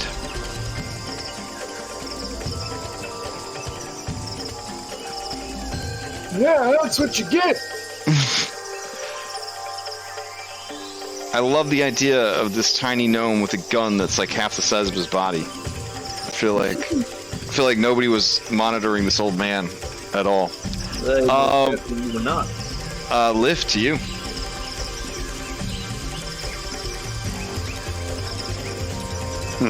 This one is extremely beat up, but still grappling you, I believe. Ugh, you dirty, dirty man. Okay, that'll do what has worked the entire time. Oh, okay.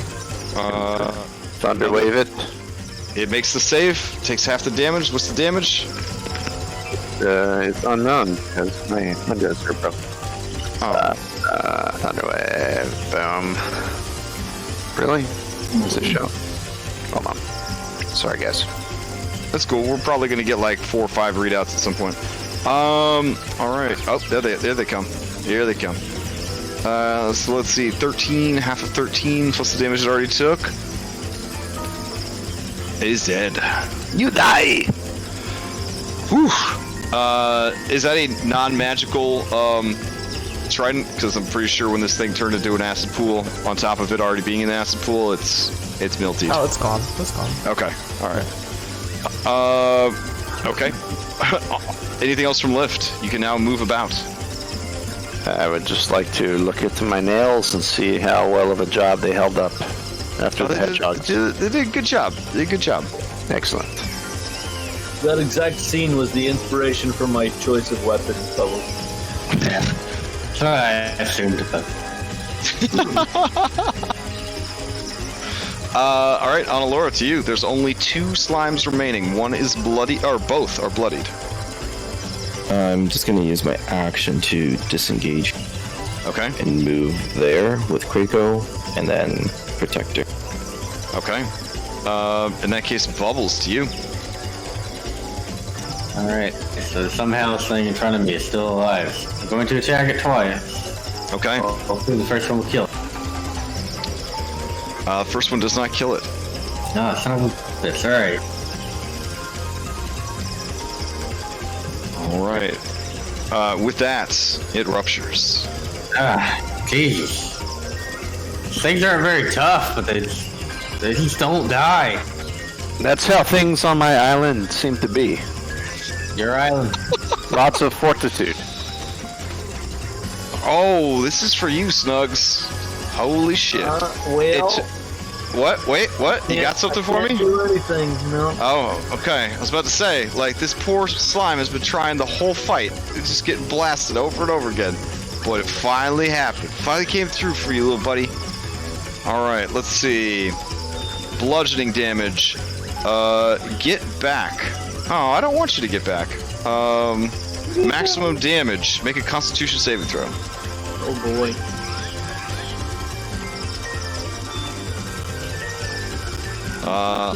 Alright, I guess he breaks his own fucking grapple because he makes you fly back 15 feet. He hits you so hard. So 1, 2, oh, that makes you land in an acid pool. That's cool. Alright. I'm down for that. So let's see what we got here. Maximum damage was 12 plus 32, so 44, right? Points of damage. All right. So while I'm being thrown away, I managed to dodge a little out of the way of some of that. Oh, I got you. All right, and then you come down hard in some acid. Only 2 points of damage, though. All right, frustrated that you escaped from its grapple, it's going to ooze forward. Django, to you. Alright, let's see here. Oh, wait. Also, and you want to talk about getting out of jail free. Django, who got hit by a crit earlier, I forgot to do this as well, but I won't forget to do it to you, Snuggly. Corrupting Touch. If it scores a critical hit, or gets to start a turn with a foe grapple, it can dissolve leather, metal, wood, item of its choosing. So I'm gonna destroy, I don't know, something My that you... armor? Yeah, you're naked. Oh! There you go. No. Junior makes a very similar noise. And I'm just saying, if out of solidarity, you wanted to have something of yours melted, Lyft and Django, who I forgot to melt stuff on, I mean, I would respect you. But please don't melt the garb of the hero, it's too special. I would like to melt the garb of the hero. God damn it. Alright, well, I guess the adventure's over. I'm keeping mine, so. old dude that, pretty much hates me, so I'm just like, alright, well, fuck you anyway. So, just real quick, when we assume that when this gets hit, and it sort of just like melts a hole through my armor, and I manage to get it off, or does it literally just melt all of my clothing? I'm reading it. It just melts that item. Like acid got all over you. Yeah, acid got all over you, and then it just sort of that particular thing is the one thing that got destroyed. And when I said I melted my garb of the hero, I meant 2 copper pieces. Oh. Three. My studded leather armor is melted through enough to be ruined at this point. Oh, correct. Yep. All right, Django. Looks like you were disengaging. So, yep, burn, bonus action disengage, and use my third free move to go back. All right. Dexterously dancing through your allies, avoiding all the acid, you turn and fire? Question mark. Yep. On. Yeah, 13 hits. It's already taken a decent chunk of damage, but it is still going. Yep, that's my turn. All right, Clax, to you. I reach into the Clax pack Okay. and I take out a javelin. Oh, fair enough. That's a pointy weapon. Do you step in that acid? Because it's going to be a D10. Yeah, I'll take the D10. All right. Oof. 10 points of acid damage. You melt a couple of your feet off. I'm in the grow back, you crab. It's fine. And then I'll recklessly attack it from here. All right. Luigi gives you a thumbs up. +2. And you needed it. All right. It takes 10 points of damage. It's still going. Oh, never mind. 17. Yeah. It's done, skis. Please. Alright. All right. Help me out! Oh no, wait, shit! I should have 12 more hit points than I did because of my temp HP. Nice. Whew. All right, and your close one allies we got. reappear from off screen, and they tell you about the fucking Tyrannosaurus Rex that they had to fight. While you guys were just fighting. Well, this Boodafop! I run towards Boodafop. Boodafop runs towards me. I swing up on his neck. Aw. It's adorable. All right, Captain. Yes! Let's jump on each other! If I got my my playwright, we're currently in an Ungoro crater, and this is where we find the boomerang. I'm pretty sure the quest, you get the boomerang here in Ungoro crater. You were mixing a lot of stuff up there, but I like your enthusiasm. All right. So the ruins are not far from your current location. You should reach them at the beginning of next session, because we are at time. Are we gonna say we take a short rest at the end of that, or are we just gonna move on? I mean, it's up to you. I don't think you want to rest in an acid. I don't think you could probably rest here, but you could probably do a short rest outside the ruins. So yeah, we'll say you guys find a place outside the ruins to rest. Okay. Yeah, give yourself another 10 temp if you don't have the 12 from earlier. Just so you remember for next time. Yep. Couldn't you just spam that until you got the maximum amount every single time? Technically, yeah. I was thinking of that, but Like whatever, why? 10's fine. Why fuck around? Just if you're gonna cheese it, just cheese it all the way. Alright, give yourself 13. Yeah, why not? I mean, if you're gonna live such a shameful life, you might as well just indulge it. You know what I mean? Like, It's enjoy too all the hard to put benefits. 13. There's too many numbers on my There you go. face. And Jojo Sheet, Jojo, it's been Jinjo, Jojo, whatever. I love you.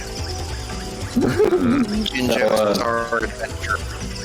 I'm gonna look at Django and be like, yo, I want that ass pistol back. Reach in the holster and say, like, you can take that one, Captain. I'll just need a little bit of time to clean up the one that I had. Django. Does anybody happen to have any, like extra armor? I reach into the bag of holding.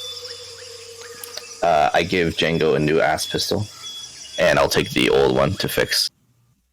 Oh, And then, and everyone say, thank you, Bluebell. let's see. For armor, we have your choice of a hefty waxed coat. We have. Oh, wait, no, Sandara's wearing that. We have no armor in the bag of holding.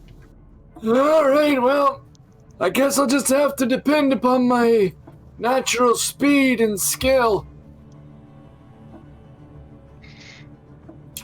You don't have mage armor? Mage armor is for pansies. There you go. Alright. Sure. So for you then, old time. And I cast shield. Hey, shield's for anybody that doesn't like getting hit. Says a guy defensively who will always build a character with shield if he gets a chance to do so. What are you talking about? Oh yeah, if you don't take shield, you fucking miss it. If you have access to shield and you don't take shield and then you die, I don't know what to tell you. It's like not Okay, wearing your, yeah. it's like not wearing your seatbelt. You get in a car accident. You know what I mean? It's like, well, you had a fucking seatbelt. Why didn't you wear I your feel seatbelt? that. I feel that. I like Yeah. that. Good analogy. All right. Good job, guys. All right. Hopefully I haven't tipped my hand too hard about the theme of this dungeon, but I guess we'll find out. Yeah, no, I love Kirby. Did you say you love Kirby? Is that what you said? Yeah, I'm excited. God It's damn gonna it. eat people, right? The Kirby adventures, not so much later in the campaign. That's when we fight a evil giant penguin. Oh, for sure. I think Kirby would really be the bad guy in that situation. Though. It's pretty scary. Kirby's evil. He's not that bad. Terrifying. But I will tell you that level. yeah, obviously there's something super dope going on with this this whirlpool, but we'll have to we'll cross that bridge another day. So After the last whirlpool. Into it while no one's watching. It'll be fun. After that last whirlpool, I don't want anything to do with whirlpools. So. All right. So, what you guys gonna do? What you guys gonna do? What announcements? Yeah. Announcements. There's a bunch of games. They're posted on the Discord. There's a Jungle Jolt game. There's a one shot for Jolt next Wednesday. It's already got a wait list. There's people trying to run some games. I think there's like a Halloween in summer game that's going to be run. I don't know what's going on with that, but the information is up there. If anybody is interested in running a game, that'd be cool. I mean, it's not a lot of money, but this week we made like over $300 for Extra Life, so that's kind of cool. So yeah, if you're interested in running like a charity game this summer to help raise some money for Extra Life, that would be extra cool. Also, I'm giving you a heads up now so that you're not like completely taken by surprise, but in October we're gonna switch from Roll20 to Foundry Virtual Tabletop. It is zero cost to you guys, so there's no cost for the players. It's just $50 for a license too, right? Yeah, it's none of it makes sense. It's so good that none of it even makes sense. Like, can you roll over like your shit that you already have on Roll20? Yeah, there's a migration tool that just takes everything from Roll20 and just. They're so good. They're so smart. They're like, we're gonna just win this game better. On top of that too, they also have a module that like connects it to D&D Beyond, so you can right. So from now on, in October, you'll actually get to benefit from your D&D Beyond Legendary membership because you'll be able to just automatically port your D&D Beyond character sheet over to Foundry. There's a thing called like Beyond, like shit. What is it? It's Beyond 20. It's the same. Yeah, it's the same. It's the same guy. Yeah, it's the same guy. And there technically is a Beyond 20 that you guys could be using for this. I don't use it because as a running. Yeah, Roll20 doesn't like me to use it, and has a paid GM and all that jazz. Blah blah blah blah blah. But it's something that you could be using if you wanted to just use D&D Beyond to manage your character sheet. But yeah, so that's going to be exciting. I'm excited about that. Anybody have any other announcements? Oh yeah, sorry. There's a sub-race build contest. Some pretty interesting entries so far. Whichever one wins the popular vote, there'll be based on how many emojis it gets, and then there'll be 3 judges who will pick their favorite, and the favorite will get a bunch of emojis dumped on it. Because the judges will count slightly more, like an electoral college or something. I don't know. Nice. Yeah, so whichever one gets the most emoji votes will become an official sub-race for our Discord server. So I got a question for you then, Barrett. Are we able to enter as a team and enter Dundurin, the race no one ever got to use? Oh yeah, I mean, if you want, it's gonna.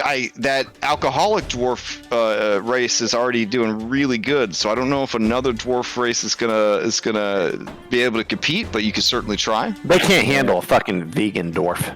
Vegan dwarf. Mouse folk. Yeah, think about that. I would enter, but the game already has Loxodons, which is the master race. So I really don't feel like there's anywhere to go from there. Grung is the master race. Telling you, this Thunder and them and their horrible Christmas. Nah. Oh, and their grudge book. And their grudge book. That grudge book, yeah. I would like Mousefolk to become an official race for sure. I don't know how they would qualify as a sub race. Like, we're trying out the sub race contest to see how that goes, and if it's not too ridiculous, we might move on and try to do like a sub race. But that sounds really sweet. You know what? It must have been a Paradise Vale, but like I always forget that Mousekin isn't a official race because there were so many Mousekin Like, Well, it's really not a very badly designed race. Like, it's really not too strong or too weak. So, yeah, it's pretty I mean, balanced there. anybody that wanted to play a Mousekin, I would just allow it. Like, I wouldn't have a problem with it. What So, about Awakened Cat? I had an Awakened Cat in Storm King's Thunder. He is now a Manticore. So he's had quite a journey. I don't know. I can't ever find a Awakened Cat that I like the stats for. There's like 50 different ones on D&D Beyond and the internet, and none of them, I don't really like any of them. So They just amuse me. yeah, I would allow one, but like I'm really looking for I don't know, one that's kind of balanced in some way, you know, that kind of makes sense. So There's the Monsters race book. yeah, that's how he got to be a Manticore. Was yeah. There's a cat in there, and it's not too bad. Yeah. All right. Well, unless you guys have additional announcements, that is it for us. I gotta go feed cheese to my pugs before they break down the door and kill me. So, So I got the regular every Tuesday. Acquisitions Corporate. You want to see a person get dragged to the streets and then people get poop thrown? You can do that. the poop scene was pretty intense. That was actually pretty. Yeah, you need like a viewer discretion advised warning before the poop scene. I want to put like one of those like like MA18 like stickers on the stream. Maybe I don't know. I feel you. All right. On that note, I'm gonna Hello, log off. If you guys need You're coming anything, in at the just end of the at stream. me. That's the best way to make sure I see the comment. And Last announcement. Crash generated the shot for Hero Quest, and there wasn't a magical polearm in it. Okay, so just so you know, it's randomly generated. It's randomly generated. That's what they all say. RNG. That's the danger of playing a polearm build. There's not a lot of magic polearms in the game. You still gonna be playing afterwards? So Right. you I didn't even build this character. Toby. Hey, good time, guys. Hey, honestly, it's been over a year I've been playing with y'all. I cannot explain how much fun this has been. So thank you. Oh, that's really nice to hear. You've been a wonderful add to the game. A wonderful add to the game. Yeah, man. This is like it's a weird ass family we got going on here. I still think about Lyft in Little Apara Park, accidentally killing Hobo Wizard and Smile. That's one of my favorite memories. Yes, it's one of my favorite memories of the campaign. That was some fucked up shit. Lyft was like burned down the entire opera house. Like I still remember. I'm using flame spear. This whole place is made of wood. Yep, that's what I'm doing. Okay. Fucking Draco Lich. That is not the first time I've had to take on a Draco Lich either. Oh my god. There's been so much shit that's happened in this campaign. I like forget, and then like somebody will bring it up and I'm like, oh fuck, that did happen. I totally forgot. That's why I'm really happy that we started recording it, because like it kind of sucks to have missed like the early stuff, but to be able like years later to kind of like go back and watch it and be like, oh shit, like remember all the stuff it's gonna be so cool. Because all the campaigns I played as a kid, they're all just in my noggin. You know what I mean? Yeah. So I remember, I remember like the best stuff, rose-tinted glasses, all that kind of stuff. But there's probably so much other stuff that happened that I can't remember that would be really cool to be able to go back and experience it again. So, when did we start recording? Like, did we start recording? I think we started recording right after Lyft joined. Yeah, it must have been. Yeah, I think one of the first episodes that was March recorded last year was. It was when you were dealing with the Undine, the Undini or whatever. Yeah. Okay. Good times, guys. Yeah. All right. Yeah. Night, guys. Good night, everybody. All right, guys. All right, Thanks for tuning into the stream. I might pew pew in stream, or I might just play pew pew. All right. Night.